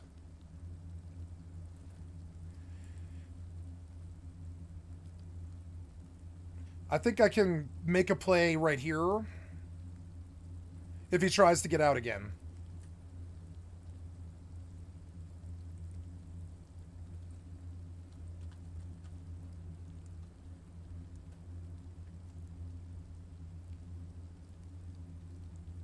So he can't see me here. If he tries to leave again, he'll have to get out to close the door, and I'll gank him right here. He'll be standing right here. He'll move. He'll pull the car over to the right. He'll get out of the car, and I'll gank him. But I don't know. I'll have to move fast. I don't know if I have enough damage. He might actually have a kit. He strikes me as somebody who might actually have a Hazy on right now. So I don't know. I want to open that fuel thing, but he'll know I'm here if I do that. I don't know why I'm door camping on the zombie server. So I'm going to give myself 3 minutes here. I just want to see if I can get a play. You know, there's something more valuable than the door gang to me, which is checking out that... Oh, no. No, don't do it. It appears that he's fired at something recently. Maybe a wolf or something. Oh, no. Oh, it's patrol. Patrol. It is. It's Millie. Millie builds like always like this. I don't like Millie. So I'm gonna leave. He was blowing himself. He blows himself all the time.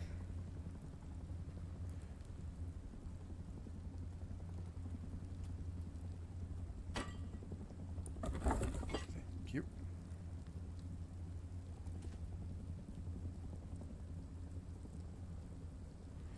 Maybe he logged?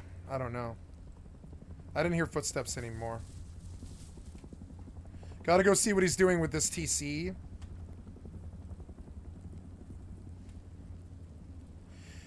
I pulled a flame arrow earlier, and I could produce. Oh no, I pulled a Molotov earlier.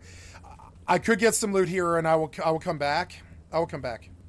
I will take the horse, and I will come back here, and I will rob his TC before he can lock it. Now, what does he have here? Is it a recycler? Does he have his own recycler? No, I didn't think so. I was like, there's no recycler here, right? No.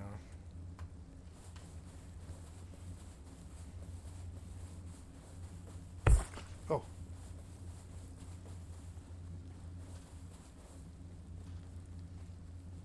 Oh, yeah, so the open TC. Before I do anything else to him, I gotta verify that it's open, you know? Yep. Okay, we're coming back with a Molotov.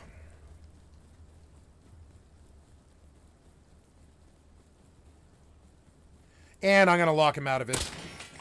He did something to me a couple wipes ago. I'm gonna fucking piss him off. He shouldn't have fucked with me.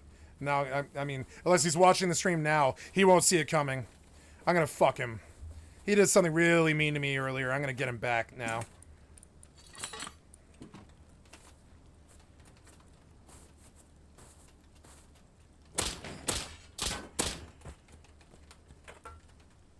He killed my public base that like 7 people were using, and I yelled at him in the Discord, and it was a whole drama thing.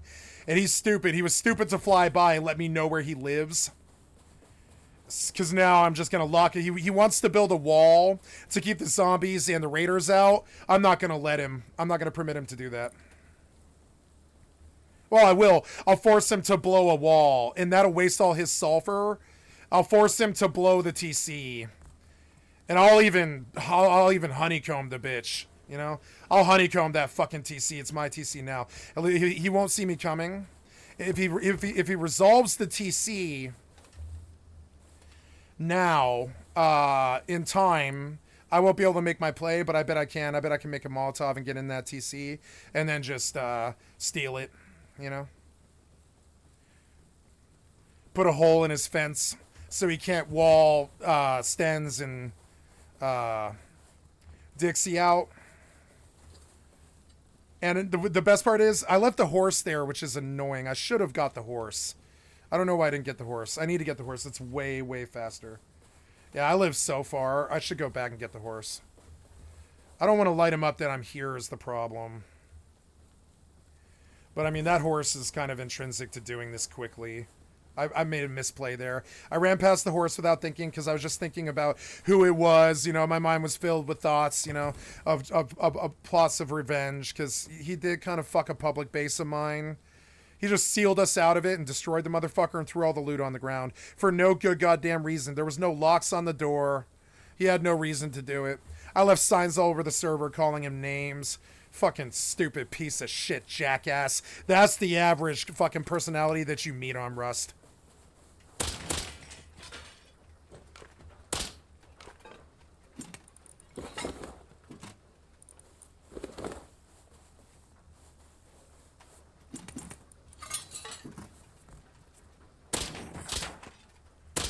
They'll do stupid shit like that. They'll door camp you for 5 hours. They'll like harass you. They'll like, you know, they'll buzz your base 20 times.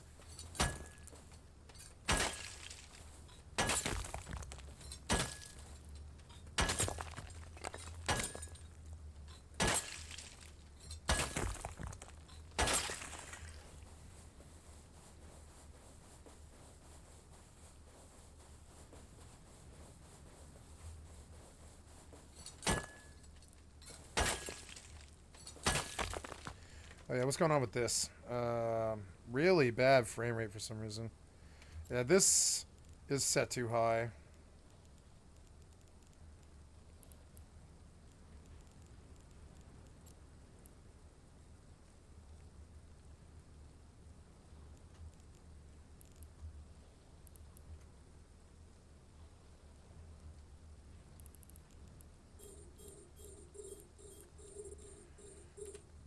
Oh, no, wait, what? Oh, those are wrecks? Yeah, they are. Yeah.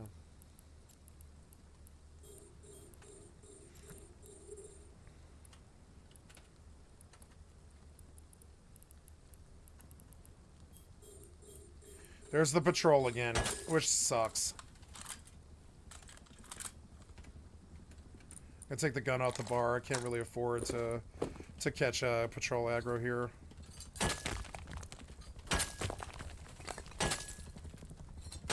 Am I still at the auction house? Yeah. Which eats up like all my fucking throughput. So annoying. I should get away from it for a minute because I'm not using it.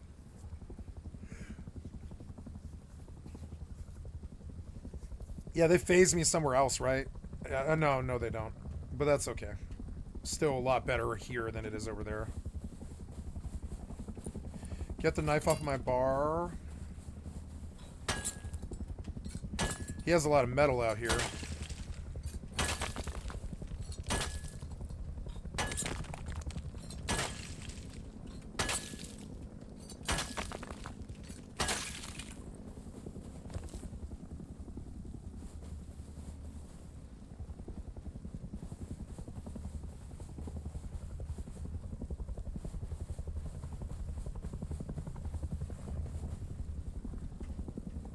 You're not building that wall. Not there, anyways. You have to build it way, way closer. Or not at all.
I need that.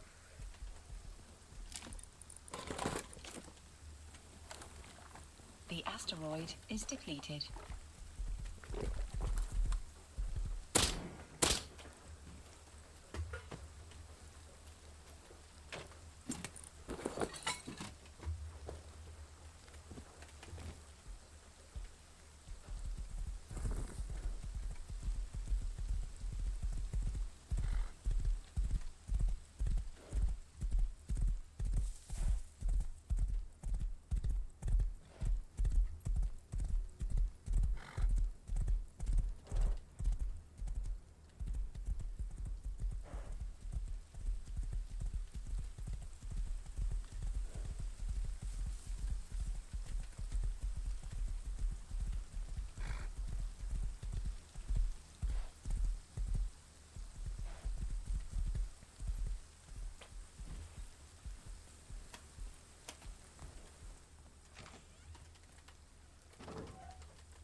I'm gonna keep a nail gun in case I get in a fight with him, but I doubt it. I'm going real life for this.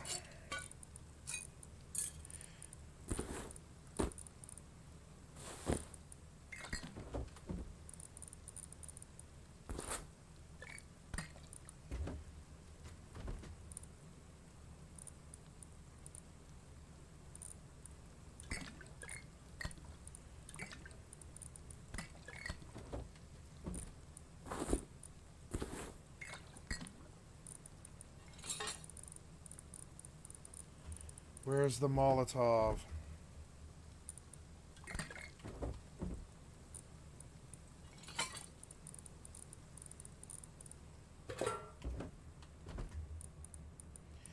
Molotov, where are you?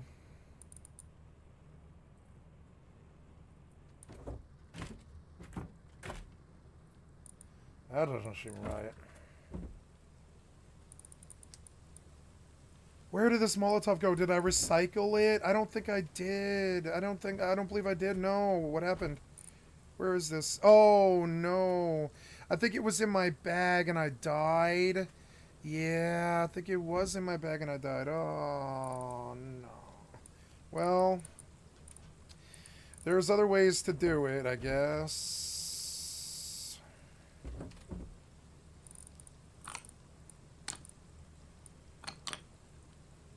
How many flame arrows for TC?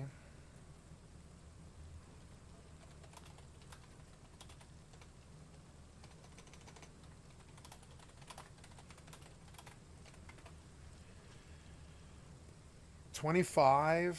Okay, how much is 25 of these? I guess I'll have to go see.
Oh, I didn't get the...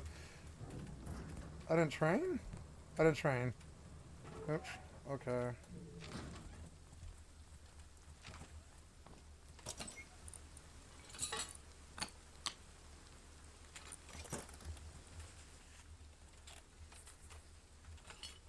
Beautiful sunset.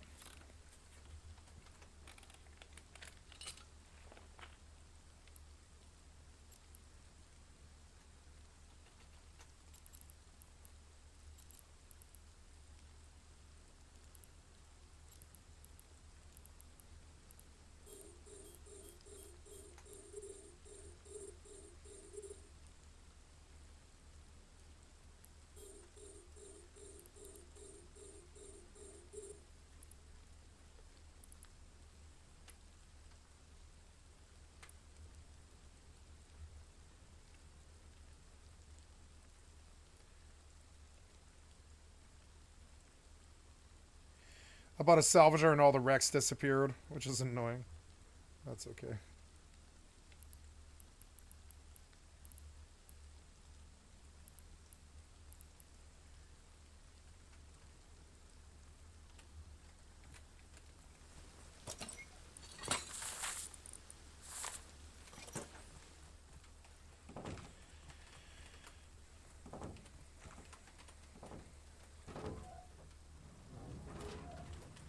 Wish I had a compound bow, damn it. I don't know why they took it off default. So annoying.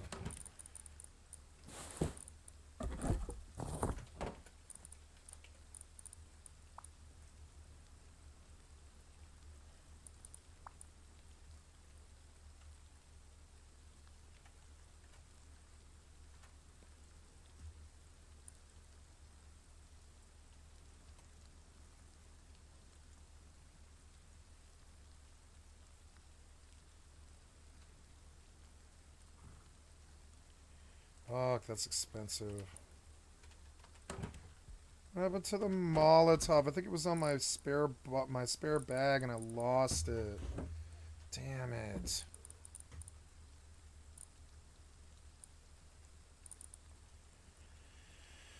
Oh, well. Well, I guess that's that. I don't really have the fuel for this, I guess. Oh, wait, no, I know. I have, animal fat. Yeah, I do have animal fat. There we go. That'll solve the problem. There it is. There it is. Yeah, so, yep. And then we'll make, yeah,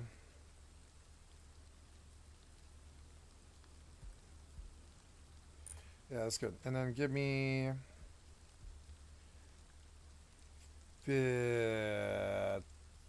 14. No, 14. Yeah, 14. That's all my fuel, but I frankly don't care. That's alright. I want to seal him. So we'll put 1,000 and 1,000, right? And whatever he's got in there. And I'll seal that thing. And I'll honeycomb it. The asteroid is depleted. It's kind of a waste of materials, but I mean, I don't know. I want revenge for that kid for killing that public base. He deserves it. So, very seldom is it like that. So you enjoy it when you get it because it's rare. Okay, I'm gonna go pee and then I'm gonna move on this guy. I'm gonna go take that TC from him because he annoys me. Because, like, you know, it's not gonna hurt him. It's just gonna annoy him. That's it.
Alright, let's ride then. Oh, wait, there's one more thing I need.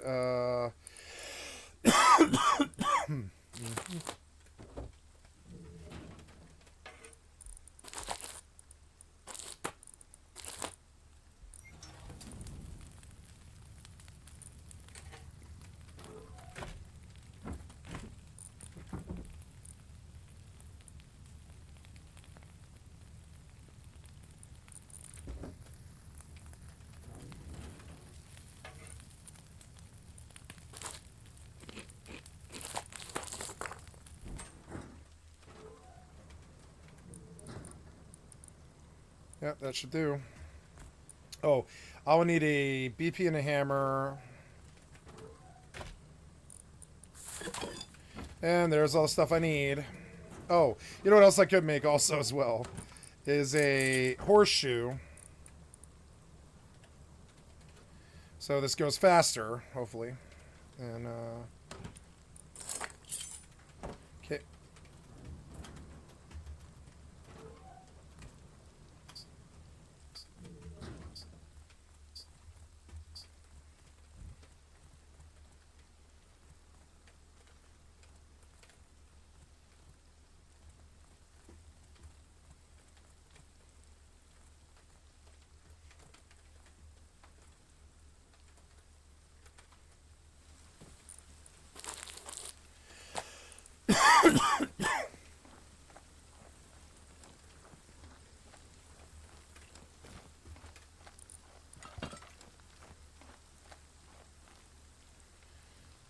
Should hopefully get us there.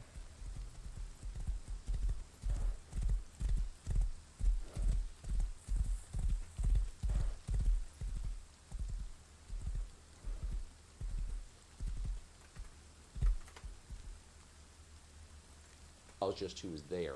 No, that was, Sampson. Barbara Sampson was the chief pathologist. Dr. Right. Roman did the actual autopsy with Dr. Bonin. So Barbara Sampson is the person who declared it officially a suicide, and she was not, as you said, at the autopsy, and she was not present for it. Correct.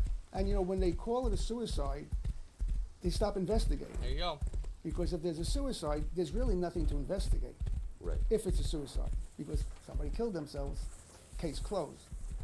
So that's how they can just sort of cover it up. They never did an investigation. They never interviewed the EMTs. They never did an investigation on the They never Jeffrey Epstein interviewed murder. The hospital personnel, where his body was shipped. Wow.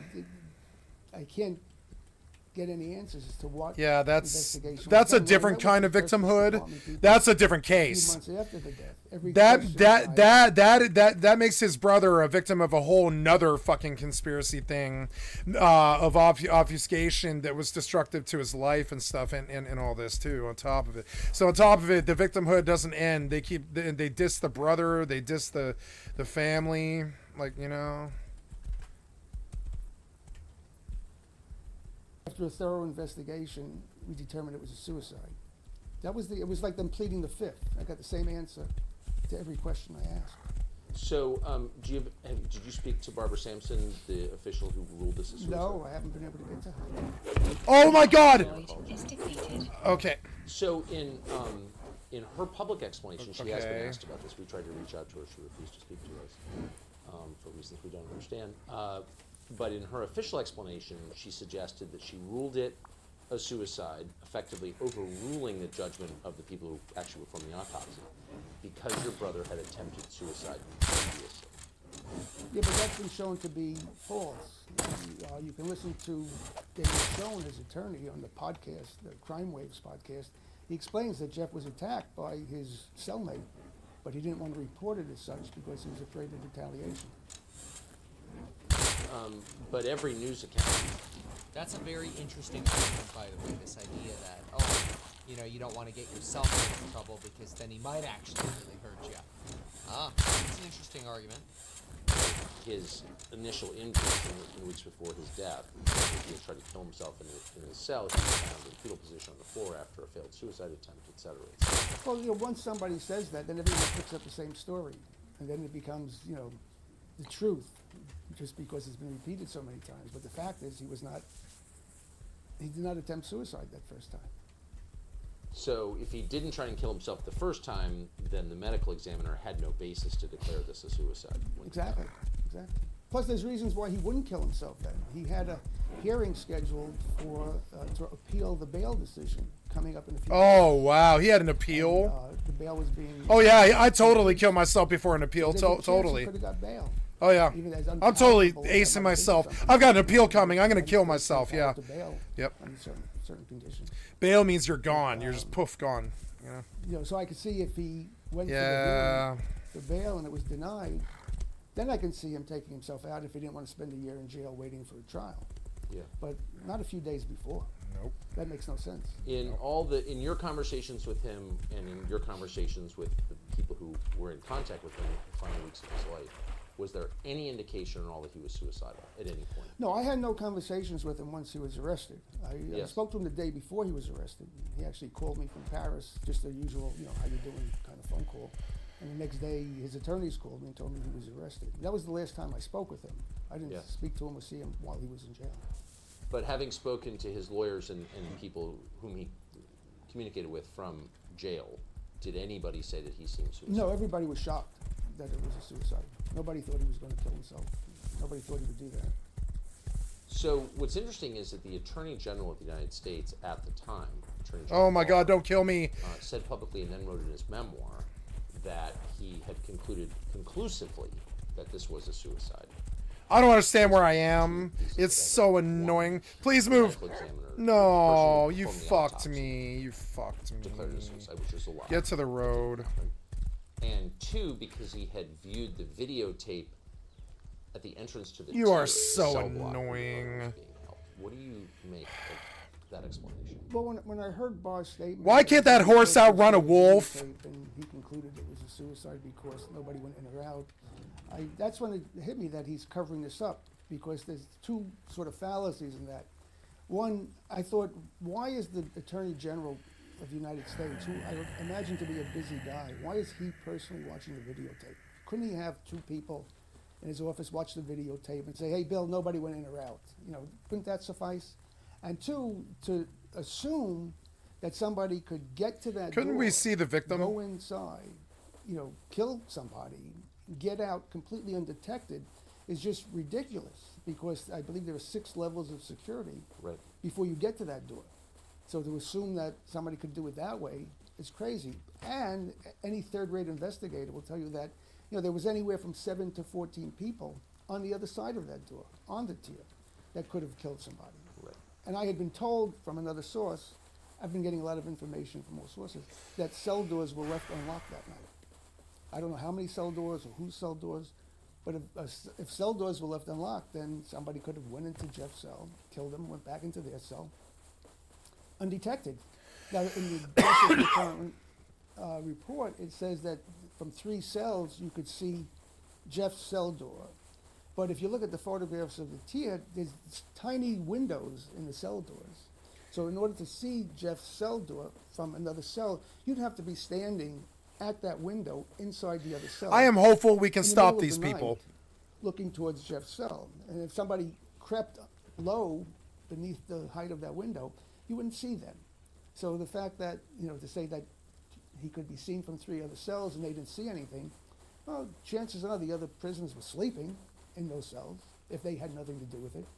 So again, it's just like a cover-up line. Right. So in other words, the Attorney General said that nobody moved on to the cell block, according to the videotape, but that is irrelevant, because if your brother was murdered, he was almost certainly murdered by someone who was already on the cell block. Exactly. Right. So given that, and it's obvious and logical when you think about it for about 10 seconds, the identities of the other inmates on that cell block are critical. Your Yes. brother was alone in his cell. Right. So any one of those inmates could have killed your brother. Do we know who they were? No, I can't find out who they were. There were 7 other cells, each with 1 or 2 people in them. Yes. Which means it's either anywhere from 7 to 14 people, other than my brother on the tier at Right. night. I don't know who they are, or I know one, that guy Tattaglione, who was Jeff's cellmate for a while. He was there, and he was there for a long time. So if Jeff was killed, it's a possibility that somebody was planted in there. Cell doors were left unlocked. And then from what I understand, a number of prisoners were transferred off of that tier after the death. So if somebody was planted, he killed Jeff, and a day or 2 later he's transferred out, and he disappears into the ether. I don't know who the prisoners were. I'd like to find out who they are, and where are they now? So there's, of course, a record of this. These are federal inmates in a facility run by the Department of Justice, the Bureau of Prisons overseen by the Department of Justice. So it's not like nobody knows who they were. Yeah, they have to have a record. Right. Sure. But they will not release that to you. I haven't been able to get anything. Let's go down the chain of documents that might explain this mystery. So the first would be the records of the first responders, the EMTs, who arrived at the scene and moved your brother's body from the cell to... No, that's what I had thought, but when I asteroid spoke is to the depleted. EMT, when they got to the prison, Jeff was already in the infirmary. The prison people moved him to the infirmary, which they were not supposed to do, because when he was found, he was clearly dead. The autopsy showed he was dead for at least 2 hours before he was found. So at that point, they're supposed to leave the body and call the medical examiner's office so they can come, take photographs, do the initial testing, whatever they do when they find a dead body. But that wasn't done. They moved him to the infirmary. And They moved his corpse to the infirmary, but notified nobody else? well, a 911 call was made to get the EMTs, and we can't get a copy of the 911 call, which is, you know, we hear 911 calls for all sorts of other cases. This one seems to be missing. When they got there, You know, one thing I will say that bothers me about this is that this brother didn't contact Jeffrey Epstein once while Jeffrey Epstein was in jail. A lot of so far this brother's account to me sounds like he's obsessed with this story and he's just a watcher like us and throwing in his commentary. I keep listening waiting for the brother to say something unique. And I kind of wonder if this is just an outside viewer, basically. And Tucker's like, oh, this will get good views. And this person's like, I get to be on Tucker.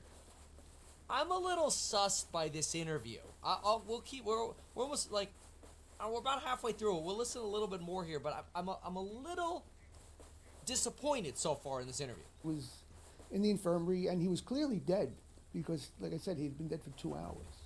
And there was a photograph of Somebody here in the comments says you can't call people that are in jail. Yeah, you can.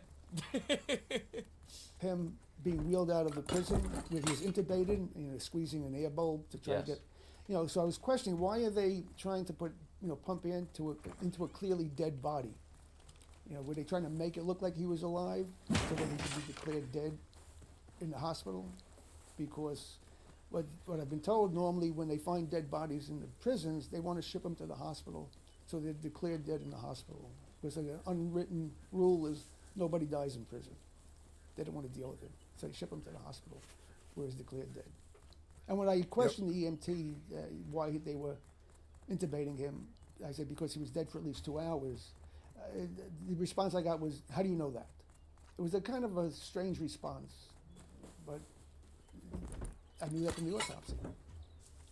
So we don't know who moved him out of the cell. No person has come forward to say, I moved this corpse from the cell. No. But I was also told that in the infirmary and in the hospital, there was somebody with a handheld video camera all the time running, videotaping everything. Where are those tapes? That's another question. Despite the fact that your brother was dead in his cell and had been dead for 2 hours. At least 2 hours. At least 2 hours. Somebody cut off his clothing and redressed the corpse in hospital scrubs, in a gown. Yeah, I have a photograph of him in a hospital gown on a gurney in a hospital where, his arms were put through the sleeves. It's one of those gowns you tie in the back. So the question becomes, who decided to dress a dead body in a hospital gown? Normally they're either in a body bag or covered in it by a sheet. That's bizarre. Yes. And 4.5 years later, you have no answers at all on any of these questions. None. And I've tried to get the PCR report, or the ACR report, which is the report that the EMTs fill out on every call they make. It's just their record-keeping system, and these are filed with the fire department. And as this video I sent you showed, they have no record of it. So there are essentially no records of what happened at all. There's no videotape, the cameras were broken, the guards who are supposed to be keeping watch were asleep. They were convicted of lying, but then they were pardoned by a judge later, apparently, in one state of the federal government. Wow. I tried to talk to the guards. I couldn't get to them. I tried to contact them through their attorneys, and I couldn't get to them. Okay, so then there was famously an investigation into this overseen by the Department of Justice's head investigator. Excuse me. Where's that? Well, they came out with a report, a few months ago, and for 4 years we've been trying to find out what position his body was in when it was found, and we couldn't get an answer to that either. But in the report, it described how he was found. It said that he was in a seated position with his legs extended in front of him, and he was hanging from the top bunk. So if you picture that, basically all of his body weight, or most of his body weight, was hanging by this noose around his neck, or the ligature around his neck. He had some weight on his feet, but the bulk of his 180 some odd pounds was hanging.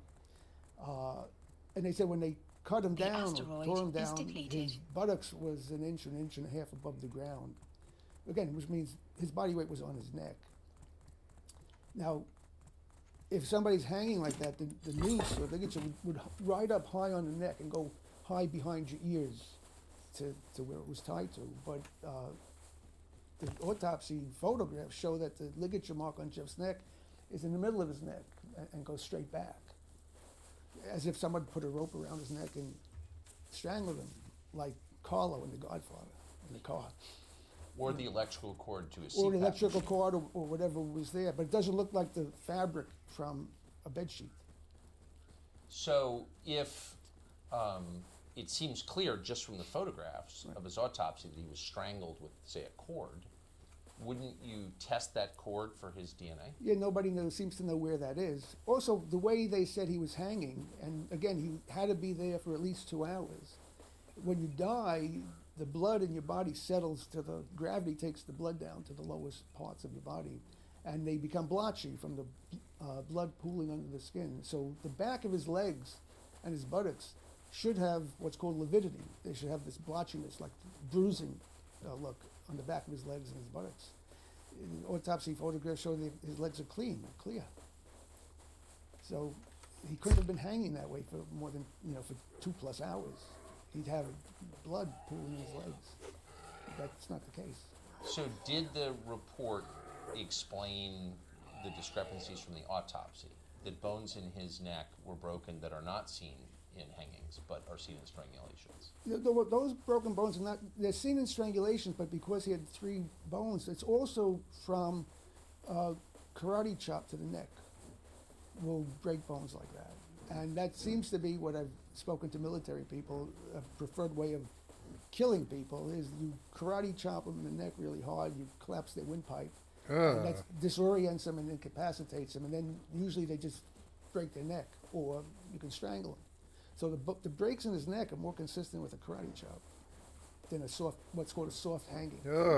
When you tie something around your neck and you sit down or hang yourself from something soft, like, unfortunately Robin Williams or Andre, Bourdain, was it, who killed himself? Anthony Bourdain. Right, those are soft hangings, as opposed to, Brooks in the Shawshank Redemption, who stood on a chair and sort of jumped off. That's a hard hanging. That will snap the bones in your neck. But that wasn't what happened with Jeff. So Dr. Michael Bodden, who participated or was present at the autopsy, has participated in over 1,000 autopsies of prison deaths. I have never seen 3 fractures like this in a suicidal hanging.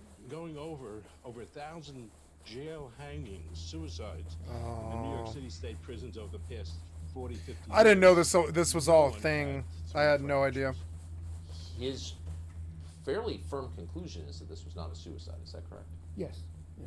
He was holding off on that determination, pending determination of how the body was found, which we finally, now that they say the way the body was found, it just only shows that it was not that way. The autopsy shows it's not that way, which further convinced Dr. Bodden that this was not a hanging, not a suicide.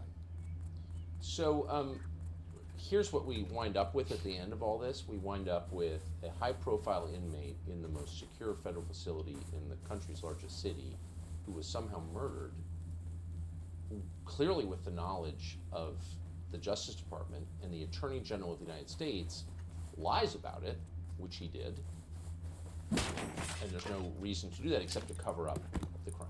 So what does that tell us about this? Well, it's a scary thought that you could be killed in prison by the government. Right? Because again, my life would have been a lot easier if he committed suicide. I could have put it behind me, but it's obvious at this point in time that it was not a suicide, and so means somebody killed him. So who killed him and why? Right. So in talking to all the people around him or people who were connected with him in one way or another in the final weeks of his life, have you detected a fear in those people in talking about this? No, not really. I don't think they're fearful of anything. I was the one getting the death threats, not them. I don't think they did. Why were you getting death threats? Well, when Jeff died, people tried to link me to his activities in some way, shape, or form. Again, I had not seen Jeff for 7 years prior to his death. We were in communication. Wow. We spoke, we emailed, but Wait, we prior to lived his two what? different- to his death. We were in communication. We spoke, we emailed, but we lived 2 different lives. So I didn't know his Hold on. me to his activities in some way, shape, or form. Again, I had not seen Jeff for 7 years prior to his death. We were in communication. We spoke, The we asteroid emailed, but is we depleted. lived 2 different lives. So I didn't know his inner circle, and he didn't know mine. But people try to link us. Me to They're his- chasing a pig that's on the roof. I was in contact Look how with many the of them there FBI are. and the New York Police Department about the death threats. Wow. And I had, at times, had armed guards to when I went to the autopsy, I had armed guards with me to protect myself From whom? from whoever killed Jeff. But anyone who could murder someone in a federal detention facility obviously has a lot of power. Yeah, well, I was trying to protect myself as best as I could. Do you fear for, I notice you're not appearing on camera. You've asked not to appear on camera. Yeah, I don't want to be recognized. I travel a lot, and there's no need for me. This is not about me. This is about Jeff's death. Did you have any inkling at all He's that your right. brother was involved in anything that might get him killed by a government? No. Like I said, I wasn't involved with his day-to-day life, and his troubles he had with the charges with the girls was from the early 2006 is when he first got into trouble, and he spent time in jail for that. Well, that's a question that's occurred to me. I mean, he went through all this, whatever you think of it, and then he was charged again for the same things, effectively. Right. I mean, from what I understand, that was going. He had a non-prosecution agreement Right. with the federal government on that when he made his plea deal. So he believed he was safe from further prosecution, and then he flew home from Paris in July, and they arrested him on the same charges. And I believe his defense was going to be, well, hey, I have a non-prosecution agreement with the federal government. And supposedly they say, well, that was like the Southern District or some area. Well, as far as I know, we have one federal government. And if you make a deal with the federal government, it covers the entire country. Has it occurred that maybe the point of rearresting him on the same charges was to get him into a facility where he could be killed? I've shied away from speculating about all of this. I try to stick with the facts, but that's a possibility. Do you think other governments might have been involved in this, not just the U.S. government? I would, on the surface, say no. I don't see why. I mean, again, I don't know what he was doing day to day, so, again, that's speculation, which I don't want to do. But I don't think so. On the surface, I don't see why. What information are you still seeking about his death? Well, who were the prisoners on that ward that night? How long were they there for? Now, if somebody was on that ward for, a long time, like his roommate, then, obviously they were implanted there, 2 years ago to kill Jeff then. So who was transferred onto that ward in the week or two before he was killed? And where are they now? Where were they transferred to? Were these real prisoners, or was it a plant? Have you asked the Inspector General at the Department of Justice? We asked all these questions, yes, way back when. And we get no answer. Yeah, after a thorough investigation, we've determined it was a suicide. But no one's given details. After a careful investigation, we've determined it was a suicide. What's- That's what I was getting from them. I'm doing to you what they were doing to me. What's your next move? Yeah. Well, I'm still trying to find the information. I have, FOIAs out to try to get the medical reports, try to get the 911 call, and just to get people thinking about this. People shouldn't, like you said, people shouldn't be complacent with the fact that somebody was killed in federal prison under federal protection. Yeah, and officials at the very highest levels are lying about it. Yeah, and people should be aware of that. Whether we ever figure out exactly what happened, I don't know, but I don't want people to think he committed suicide. That's not the case. Mark Epstein, thank you very much. You're welcome. Yeah, I'm a little sussed out. Didn't see the guy, lived separate lives, didn't see the guy for 7 years. It's not very brotherly. It sounds to me like, I mean, it makes sense that you'd be obsessed with the story after the fact, but it doesn't mean you knew anything special, so, I don't know. Alright, so let's get into some more of the documents here. I pulled up some more of the documents that just released today. So we actually have another set of testimony here that I want to understand. This is the deposition, excuse me. The deposition of Joseph Recarey. Joseph Recarey. Which, guess what, folks? How weird is this? Much like yesterday, also dead. Yeah, I don't know what it is, but the ratio of people involved in this stuff who are now dead, very high. And so this is Wow, that is sussy. Oh, that is weird. Listen to this. Palm Beach detective who led the Epstein investigation. No way. The Epstein investigation. That's crazy. It's just a coincidence, guys. I mean... That's right. Alright, so the detective who led it, who died at 50, I wonder what it says they died of. After a brief illness. Are you kidding me? I mean, maybe he just died. Maybe. Illness. You've got to be freaking kidding me. Oh, sounds like the government I know. Ricari was known for his practical jokes, thorough investigations, work ethic. People really seem to like him. What the hell? No other information was revealed on the cause of death.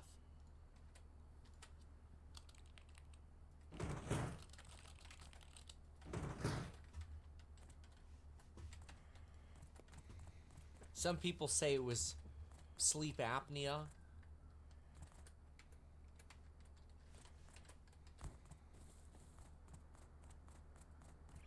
It's gonna be hard to deal with the scarecrows and not catch Okay. a pit. Well, not I don't know. catch. Let's just say it's a little weird. All right, so what is I'm gonna this? make So a this is the stack of deposition. ammo and buy a revolver. This is also being taken at Las Olas Boulevard. We've had other depositions over there as well in this case so far. It's gonna be All right. expensive. I wanted to speak with everyone related to this home, including Ms. Maxwell. My contact was through Gus, attorney Gus Froston at the time, who initially told me he would make everyone available for an interview. During your investigation, what did you learn in terms of Maxwell's involvement, if any?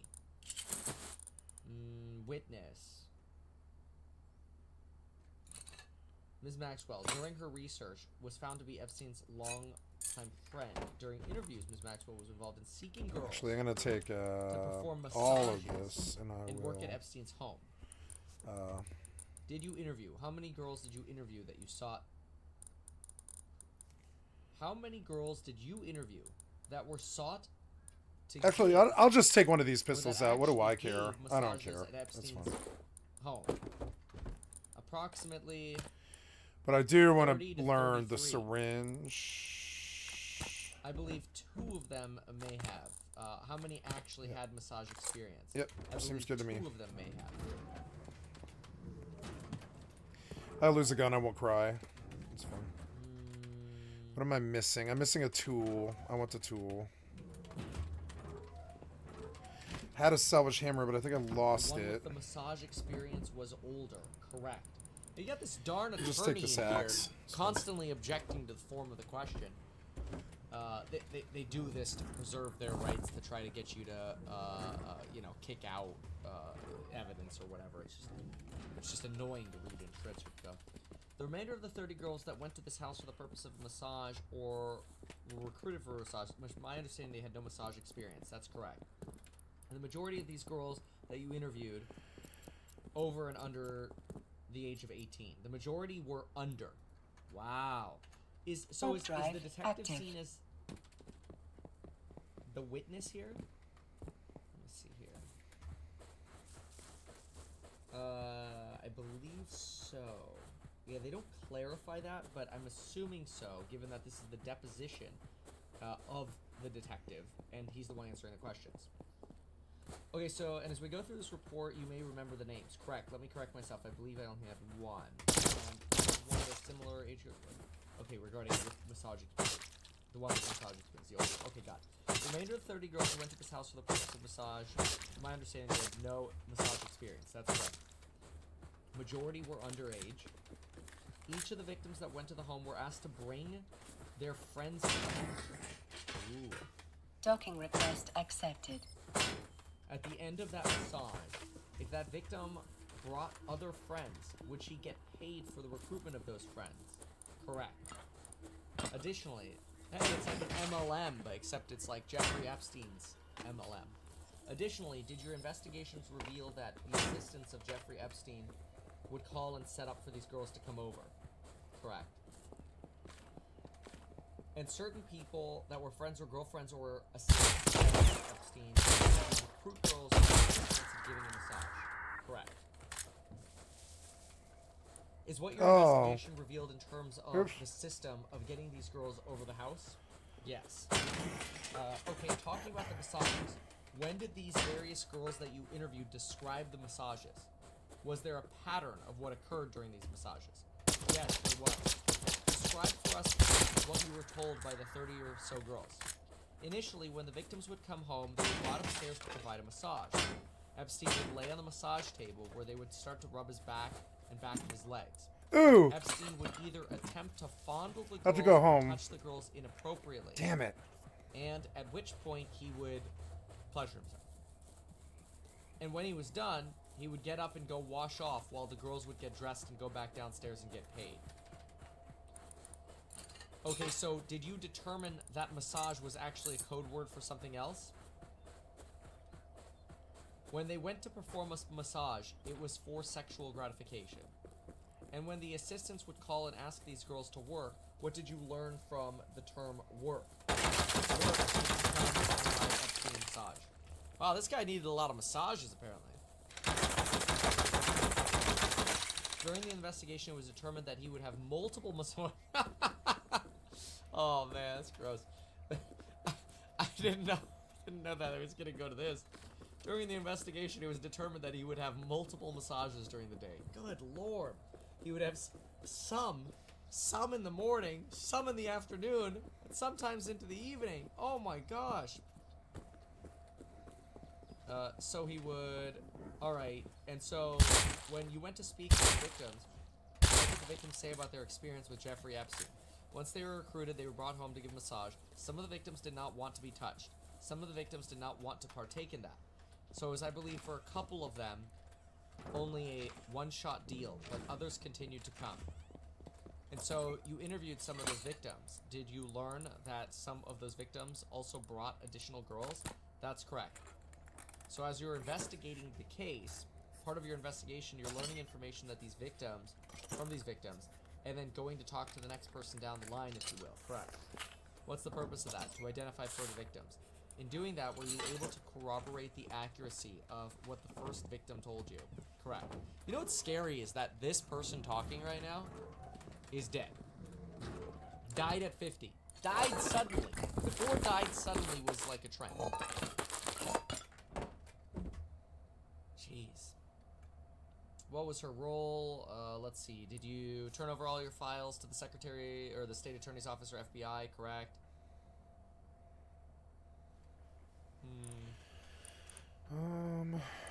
Around the time of your investigation, around the time you ended your investigation and afterwards, were various newspaper articles written about the substance of some of your investigation? Yes. Did it become well known to the public that Jeffrey Epstein recruited high school girls for a house and for the purposes of some sexually involved massage? This is correct. And in fact, haven't you read many of these newspaper articles? This is correct. This was not a hidden secret from the public in 2006, right? No. And from your overall investigation, kind of just big picture, what was the criminal activity, as specific as you can, that you learned from Jeffrey Epstein?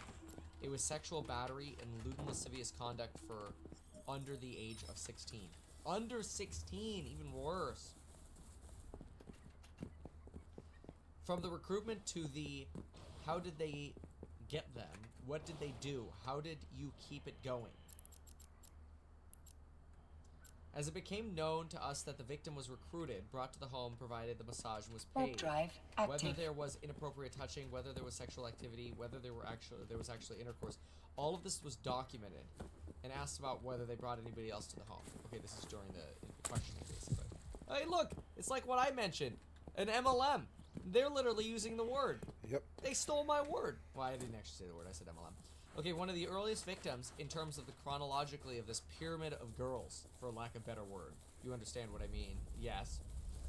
That there's one of the earliest victims you interviewed was Haley Robson, right? It was actually SG, I think was the first one I interviewed.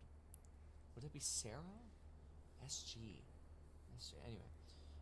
Okay, Mike, the question was, my bad. I know the first person interviewed that kicked off the investigation was SG. But just to create a picture of what we have here, this is, and tell me if I characterized it wrong, a scheme that Jeffrey Epstein engaged in by using assistants to recruit girls, right? Yes. Under the pretense of giving a massage, correct. Either massage or to become models for Victoria's Secret for their connections. Wow. Wow. And he was able to get these girls home. He would offer them money to become recruiters for him, correct. And then you mapped it out this kind of spiderweb pyramid of girls, correct. So when I say one of the first, I mean the top of the pyramid, correct. And I think you testified that Molly and Tony drove HR to Epstein's house the first time, correct. Did you trace all the way out back to the highest level to determine who it was that started the particular chain of Palm Beach girls? I did not. Basically, and then it cuts off. Where's the other page? Oh, it jumps to something else. That's all we're gonna get. Really? Oh, how weird. Sus. Wow. How does it go from page 95? What is this crap? Page 95, page 363. But look at how it's filed. Like, this is not like my missing PDF, because look at this. It says filed 1/4/24, page 18 of 18. And then look what it says right here. Filed 1/4, page 17 of 18. So, like, the actual file folder is documented in order. But they cut a bunch of crap out. What the hell? That's crazy. A lot of missing pages here on that deposition. I want to get to the details of that one. Boy. Here's a deposition of Steven Olsen. Steven Olsen. Okay. One of her doctors. What? Okay.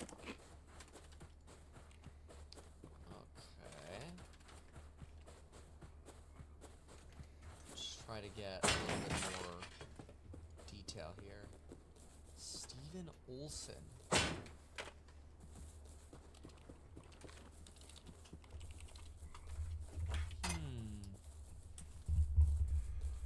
Steven Olsen, one of her doctors. That's really all we have. Deposition from doctor. Okay. Alright, let's write this down. So this was one of the doctors.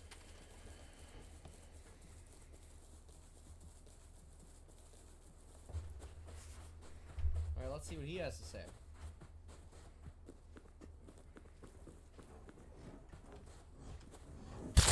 Do you know how you came to... Oh, the doctor for Virginia. No way. Okay. Doctor for Virginia. Let's write that down. The underage thinking about writing a book. Okay. You know how you became a doctor, or for Virginia? No. Was she referred? Don't know. Okay. Let's see here. Let's get...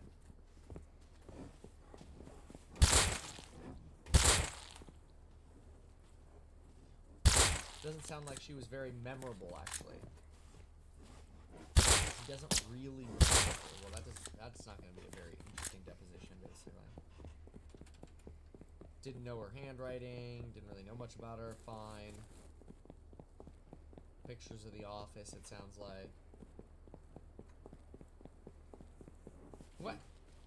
Is that it? Oh, that's lame. Well, that's wild. Okay. Who's this? Psychological nature. I've been presented. Consulting psychologist. Judith Lightfoot. Subject. Virginia.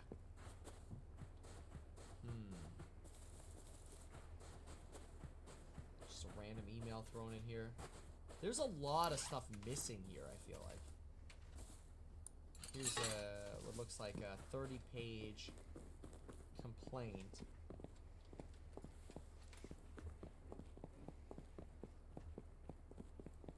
Defendant boldly claims that Virginia is playing a game of catch and release by deliberately withholding information regarding her medical care. One witness, who was in tears as he recounted defendant bringing a 15-year-old girl into his employer's home, who in the utmost distress told the defendant that she stole the young girl's passport and tried to make her have sex with Epstein and threatened her. Wait, this sounds like a Maxwell thing. Let's find out. Let's go to the top here.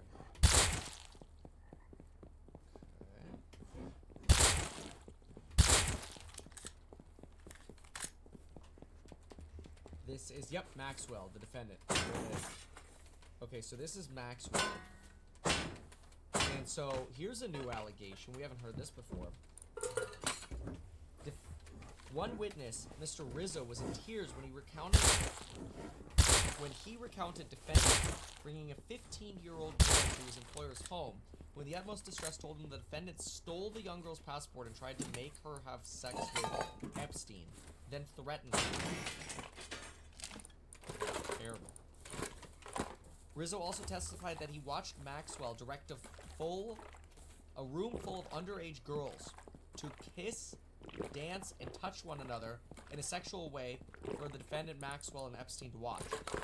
Another witness, Joanna, whose deposition we read yesterday, testified the defendant recruited her from the school campus to have sex with Epstein. With lies about her being her personal assistant. Two other witnesses, one underage victim and another, gave testimony about how Epstein used other women to recruit minors to have sex with him. Most recently, a witness testifying the defendant would call him and ask him to bring over young girls that she would provide to Epstein.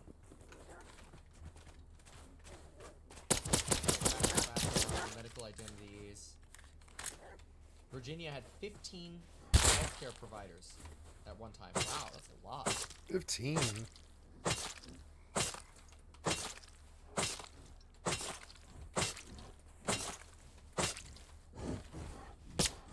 there's some argument about how many healthcare providers she actually had.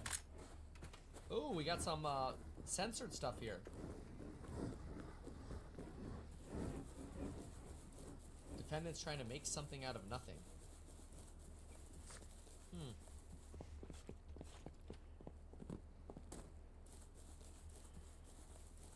This sounds like a lot of sort of legal complaining over here. Legalese, back and forth. We had some of this yesterday, too. It's like we have some records here of healthcare provided.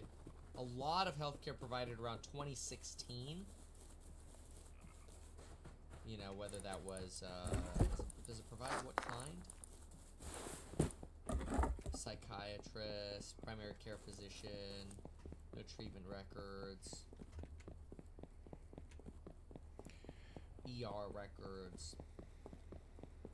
These are probably ways of trying to put years of when Virginia was able to end the trafficking that she was involved in. Okay.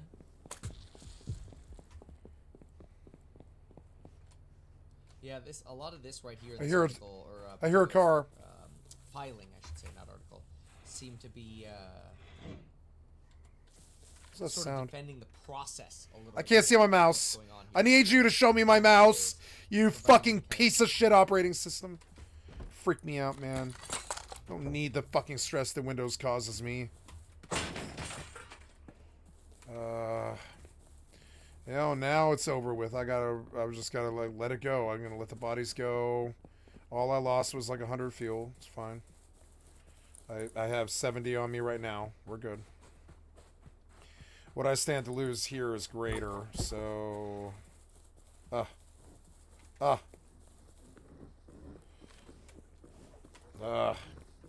This is the way back, right? Yeah, that's the outpost, I'm pretty sure.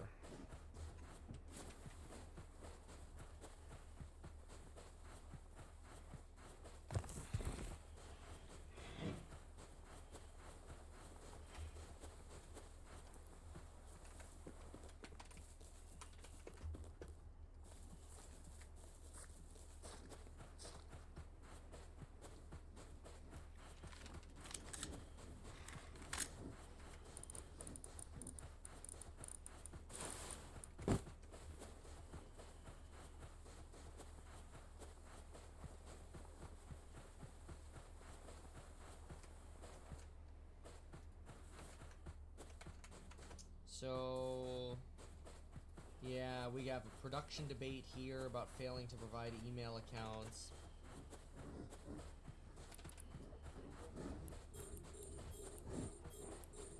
iCloud and Hotmail emails. It's weird.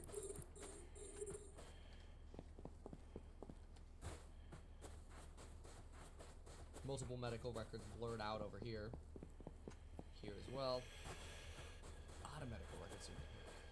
I'm trying to see if we have anything else to really hit in here. We have a few more exhibits to look at. A lot of this so far seems like process. Just like legalese and detail here. Here is, okay, what's this? This is videotape deposition of Tony Figueroa. Okay. This also skips a bunch of pages. So look at this. Page 2, videotape deposition, and then it jumps to page 23. But again, it's in order of the court filing, going from 3 to 4. Oh no. So there's still yet more to get out of this.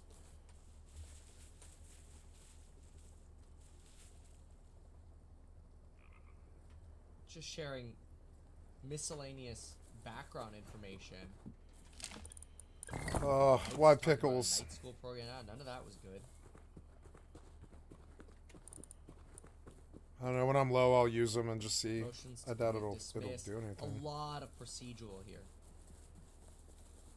That's unfortunate. It'd be nice to actually have details, but they don't want to give us everything. This stuff's all disappeared. Defamation, libel, that's fine, which is type of slander.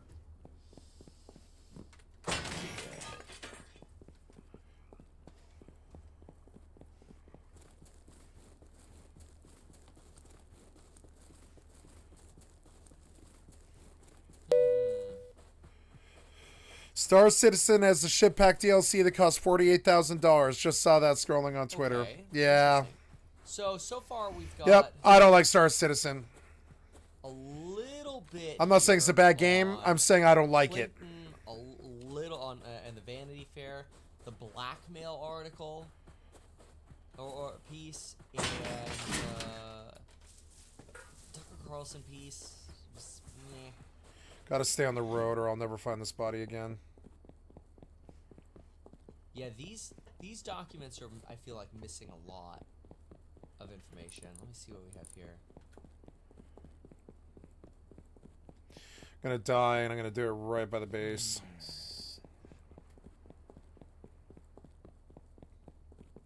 I can find this body. Absolutely. Let's try Andrew. Yeah, Andrew, that's right. Okay, we highlighted here.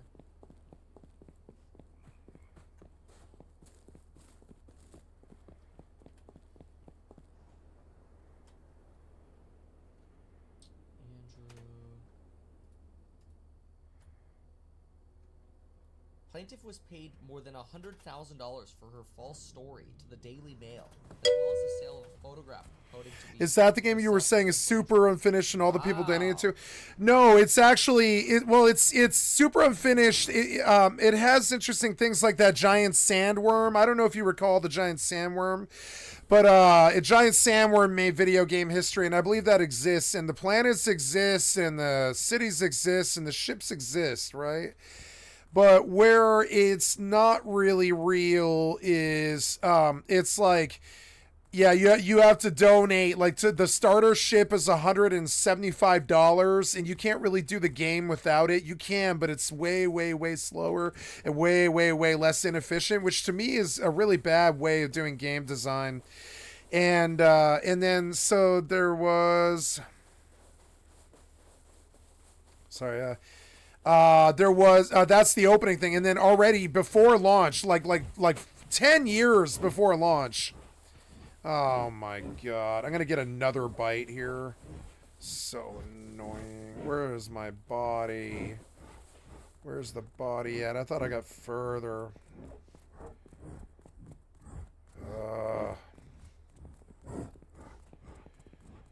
Where's the body at? I thought I got further, but I guess I did. Oh, so annoying.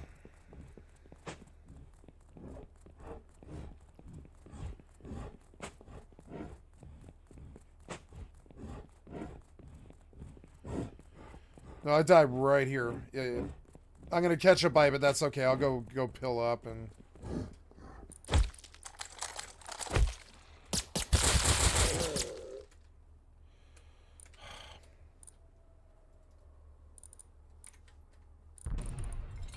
They're raiding me.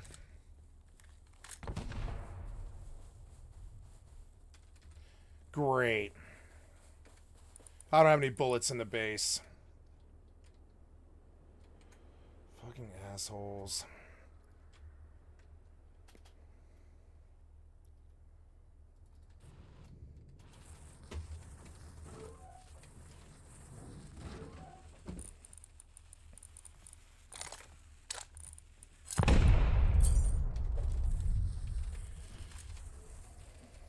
Fucking bean cans, you fucking idiot.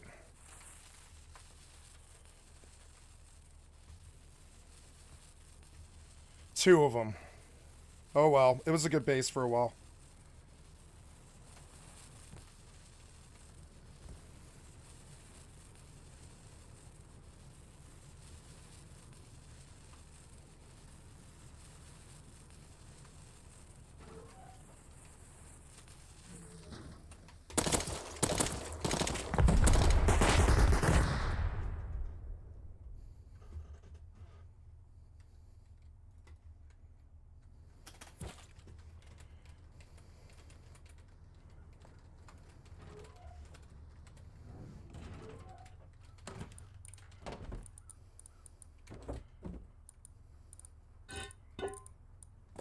Fucking raiding me. Fucking dicks.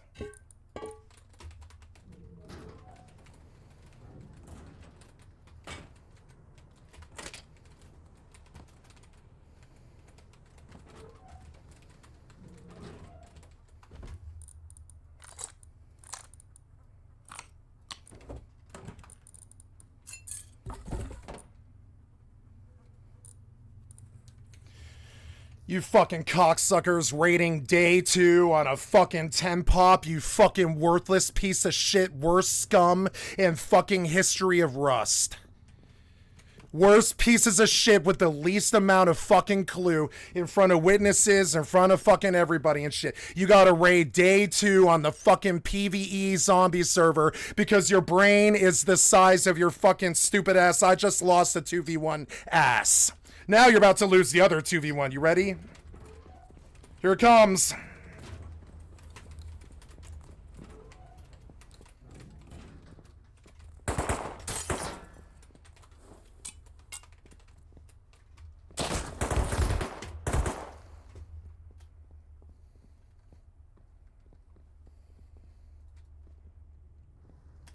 Your bean cans aren't gonna cut it, fucking Nori. You're not getting in here. You lost this raid, you fucking scrub losers. Get the fuck out of here, you fucking piece of shit cocksuckers. Get the fuck out of here.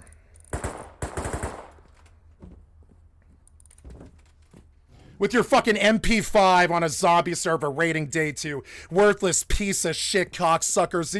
You are why Russ is bad. You have no clue. If you had any kind of fucking skill at all, you worthless piece of shit, non-accountable cocksuckers, right? You would be on a 300 pop or fucking vital or something, but nah. Your penises and your brains are fucking small. You're here harassing a fucking solo 2v1 because this is the only play you can actually make in the history of Rust. You've got to bully a 2v1 solo on a 10 pop server because your fucking brain is tiny.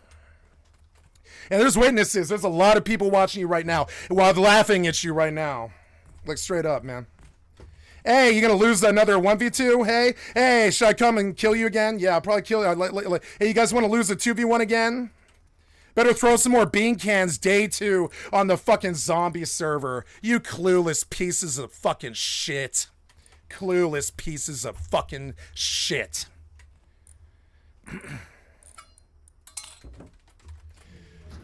Lose an MP5 fight to a fucking proto, you fucking scrub. Huh? Hey, you standing out there looking in through the windows. Get used to it, fucking scrub. You've been here before, and you're gonna understand again. You don't have it. You have a tiny penis, a small brain. You're here harassing a fucking solo on the PvE server because you're cockless and fucking stupid. Get the fuck out of here. Take your fucking scrub asses the fuck out of here. You don't have it. Go get some more bean cans with your fucking, like, piece of shit reality. The fucking piece of shit reality that you live in. Fucking clowning you in front of 10 people. Oh no, more bean cans. Oh no. You ready? Here it comes. Oh.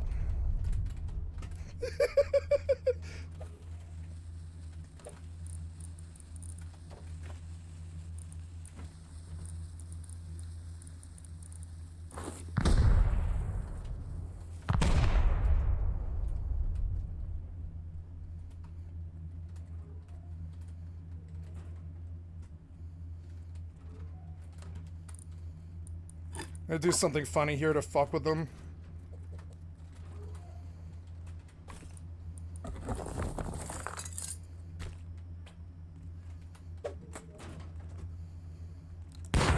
Do you guys have ladder? I'm just wondering. Are you this stupid? You guys got ladder? Have you thought about it? You ever thought about how you got a small, tiny penis and you lost this raid because you don't have a ladder? You ever thought about that? Huh? Got someone else coming now. You better wait.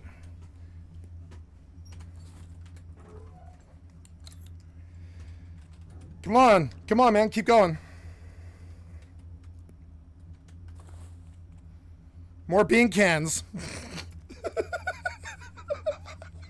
Fucking tiny penis, fucking rust scrubs. Rating day 2 on a 10 pop because you can't make it anywhere else. Anywhere else, you just get bullied. You get bullied by the big boys, don't ya? Aw. Come down here. Come on. You got a ladder. You got a ladder.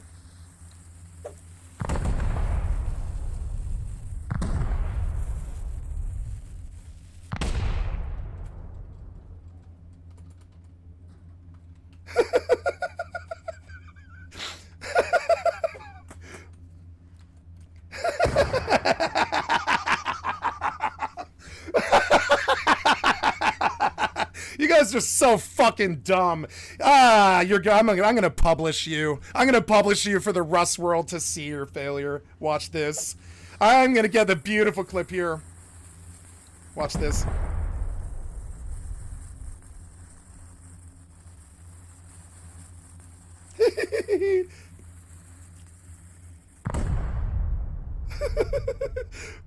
You came down, huh?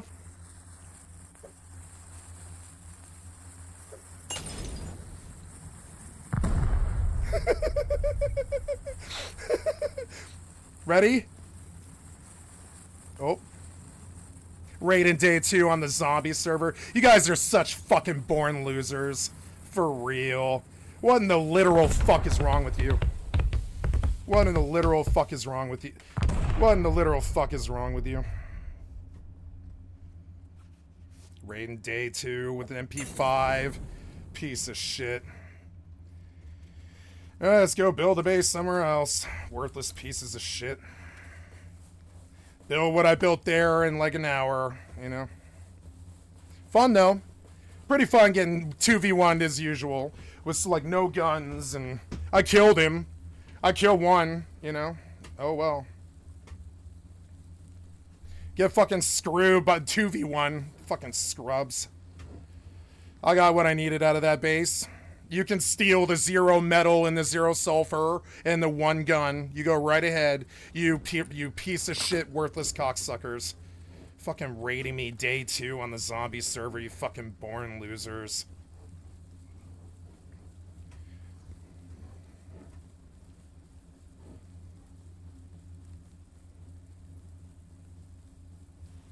Okay, so let's get on about our business, guys. Sorry, bad stuff happens in Rust every once in a while.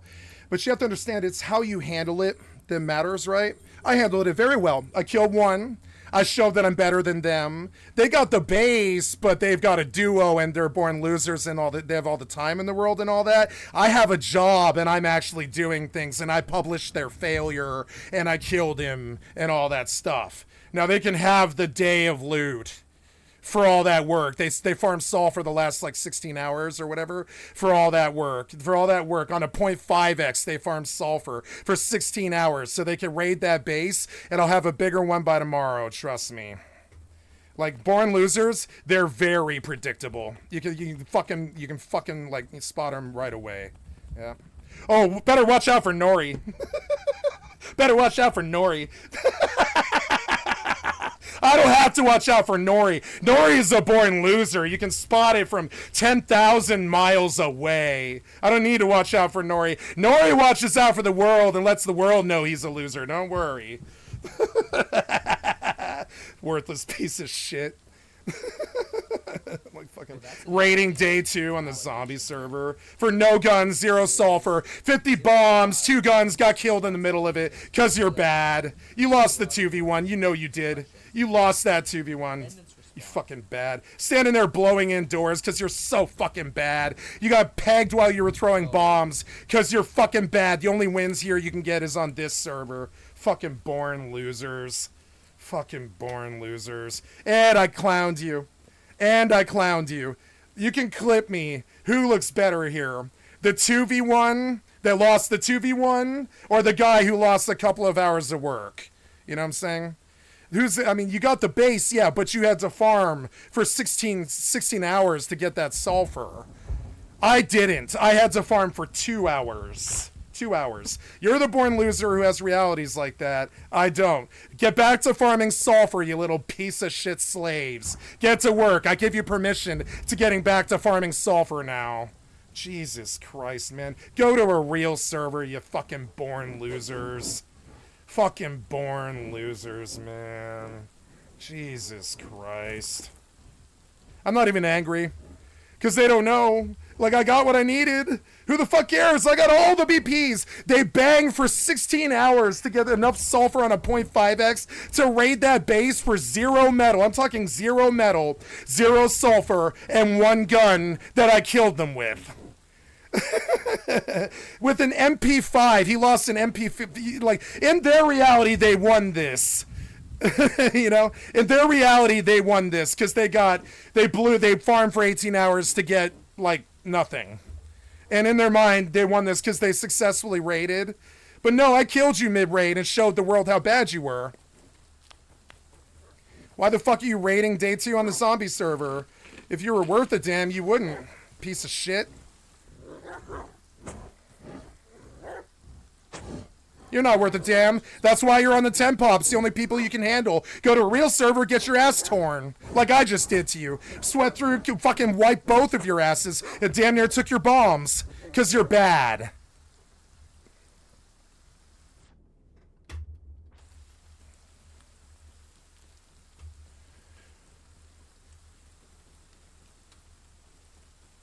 So, at least it was entertaining. Good primetime raid. It was an online. I respect that. Good on him for an online. I don't know what the fuck they're doing day 2, fucking with me. For 0. They always fuck me for 0. They're such losers. They farm for days for sulfur to fuck me for 0 because they fuck for 0. That's their realities. They fuck for 0. They fuck 0 people. They fuck 0 life. They no life, like 16 hours sulfur grind for 0 profit. I don't know why they're fucking stupid like this. There was nothing there. There was nothing in the base. There was a T1 in that base. Fucking idiots have to rob you day 2. Like, they're in their reality, they won somehow because they farmed for 16 hours. I did not. I've left the base today 5 times, I think, or something like that. You know? Well, born losers are going to be born losers and rage you on a 10 pop. I mean, whatever. At least they online. Gotta say, 5 p.m. raid, that's online. That's a lot more honor. You know, as far as piece of shit losers on Rusco, that's a lot more honor than I'm used to. It's usually 4:30 in the morning. So we'll give them, we'll say something positive about those piece of shit losers, right? is at least they had the balls to fight me and lose. They lost. I would have caught the second guy, but he had an MP5 because they're born losers. They're farming large oil so they can come hit me because they're born losers.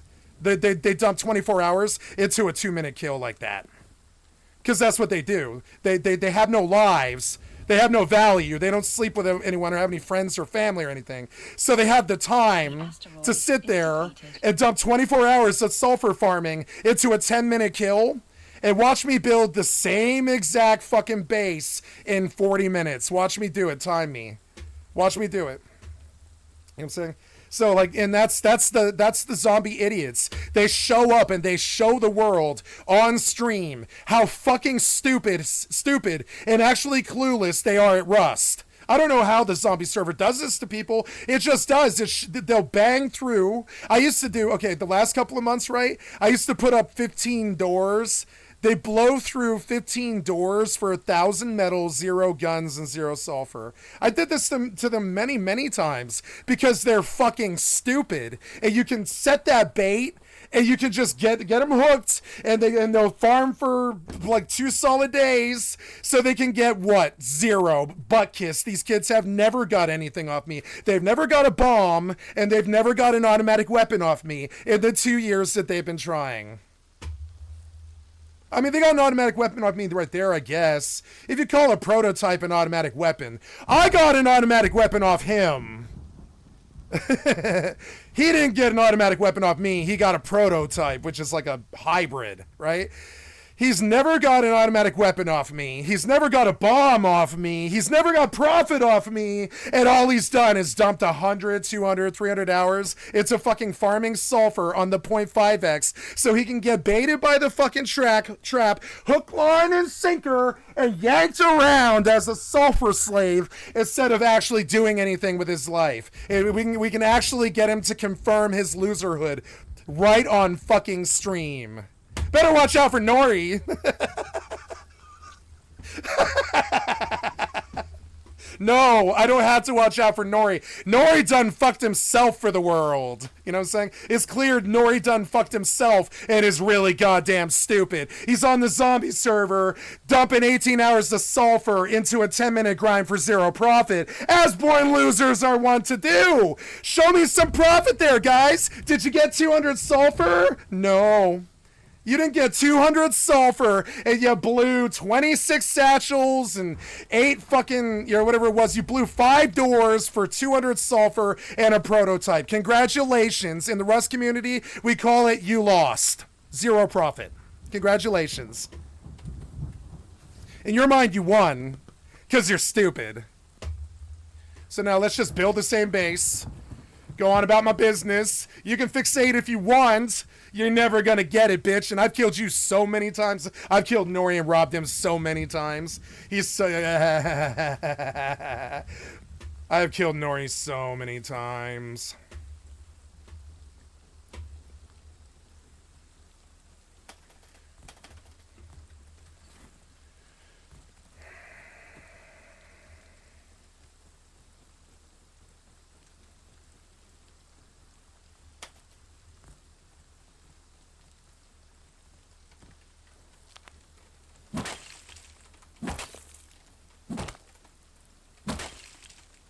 There's nothing in his base. There's nothing in the base. Oh, there's not even a T2 in the base. There's no sulfur. Why did we blow 24 bombs? There's 0 profit. Why did we do this? He cussed at me the entire time I blew his doors. We got in there. There was nothing. There was wood and stone. Why did we blow 18 hours of sulfur on 0? I don't know. You're low IQ. I don't know why. We don't know why you're low IQ like this. A smart player wouldn't have done it. Smart player wouldn't have done it. Smart player isn't stupid like you. You know what I'm saying? You're stupid. You're like really stupid. You're like dumb, stupid, verifiable. But we've called you this before. Room temperature Ronaldo. Dumping 18 hours into a 10-minute kill for 0 loot. You can just confirm it. You can just get them to confirm their loserhood right live on stream. Fucking born losers. Born losers gonna lose, I guess, you know? Fucking show up MP5 day 2 on the zombie server. Jesus fucking Christ, you fucking worthless piece of shit morons. Grats on the 0 profit.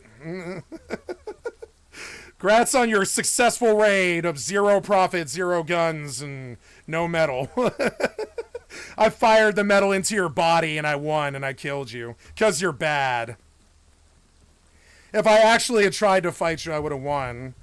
I went out there with the metal on my body. You know what I'm saying? Like, wasn't trying to stop you. I don't care about you.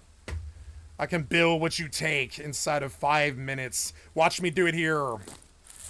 So dumb. Like, you know what I'm saying? I'm gonna be back up to where I was by, like, you know, 9 o'clock. It's 5 right now. So, congratulations, yeah. Your 18 hours of sulfur equal 10 minutes. Congratulations. You confirmed to the world, you know?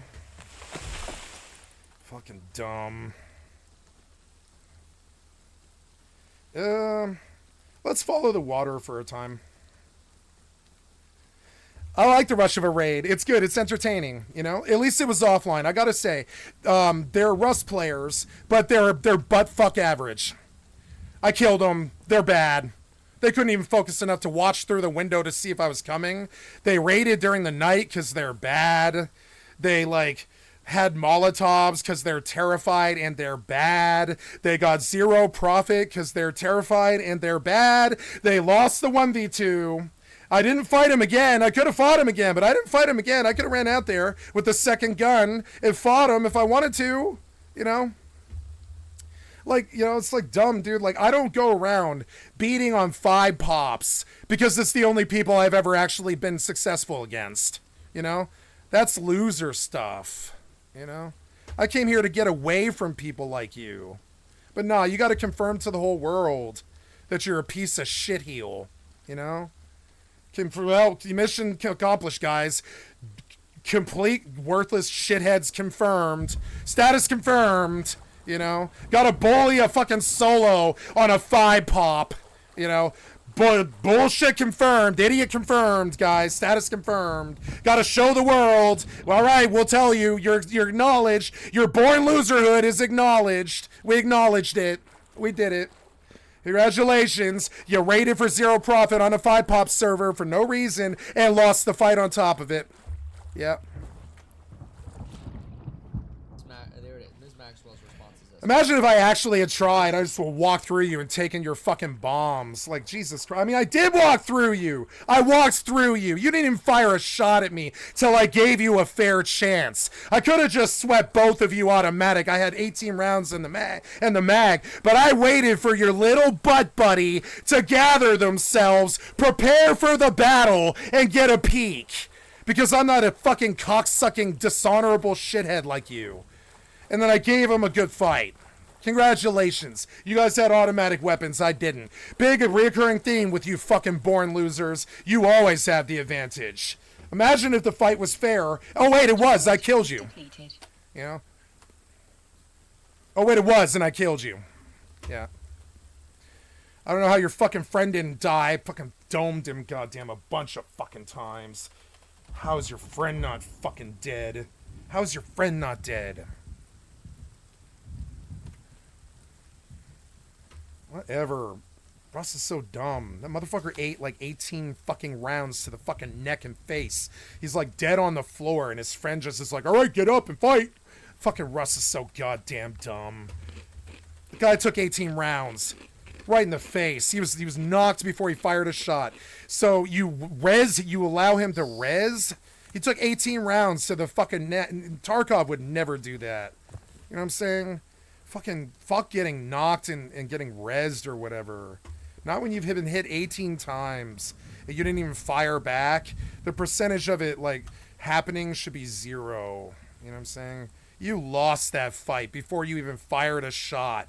And I waited for your friend to collect themselves. I should have just pushed you. So dumb. guys are so fucking bad. You leave a fucking terrible taste in my mouth with your fucking low IQ, low play, zero profit, waste all our fucking time, and waste the wonderful, valuable hours of your life away on loserhood, like farming 18 hours of sulfur so you can come harass me. You worthless pieces of shit. Get a fucking reality check. Get a reality check. I have not raided on this server in, I don't know.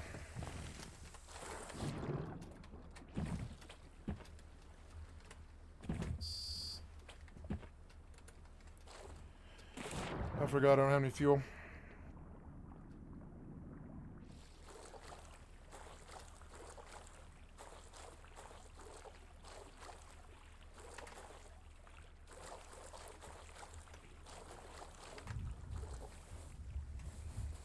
So Maxwell is countering, going, "Well, you got paid up." I can't believe how bad you were. I can't believe you didn't die. I put 18 rounds at you before you fired a shot.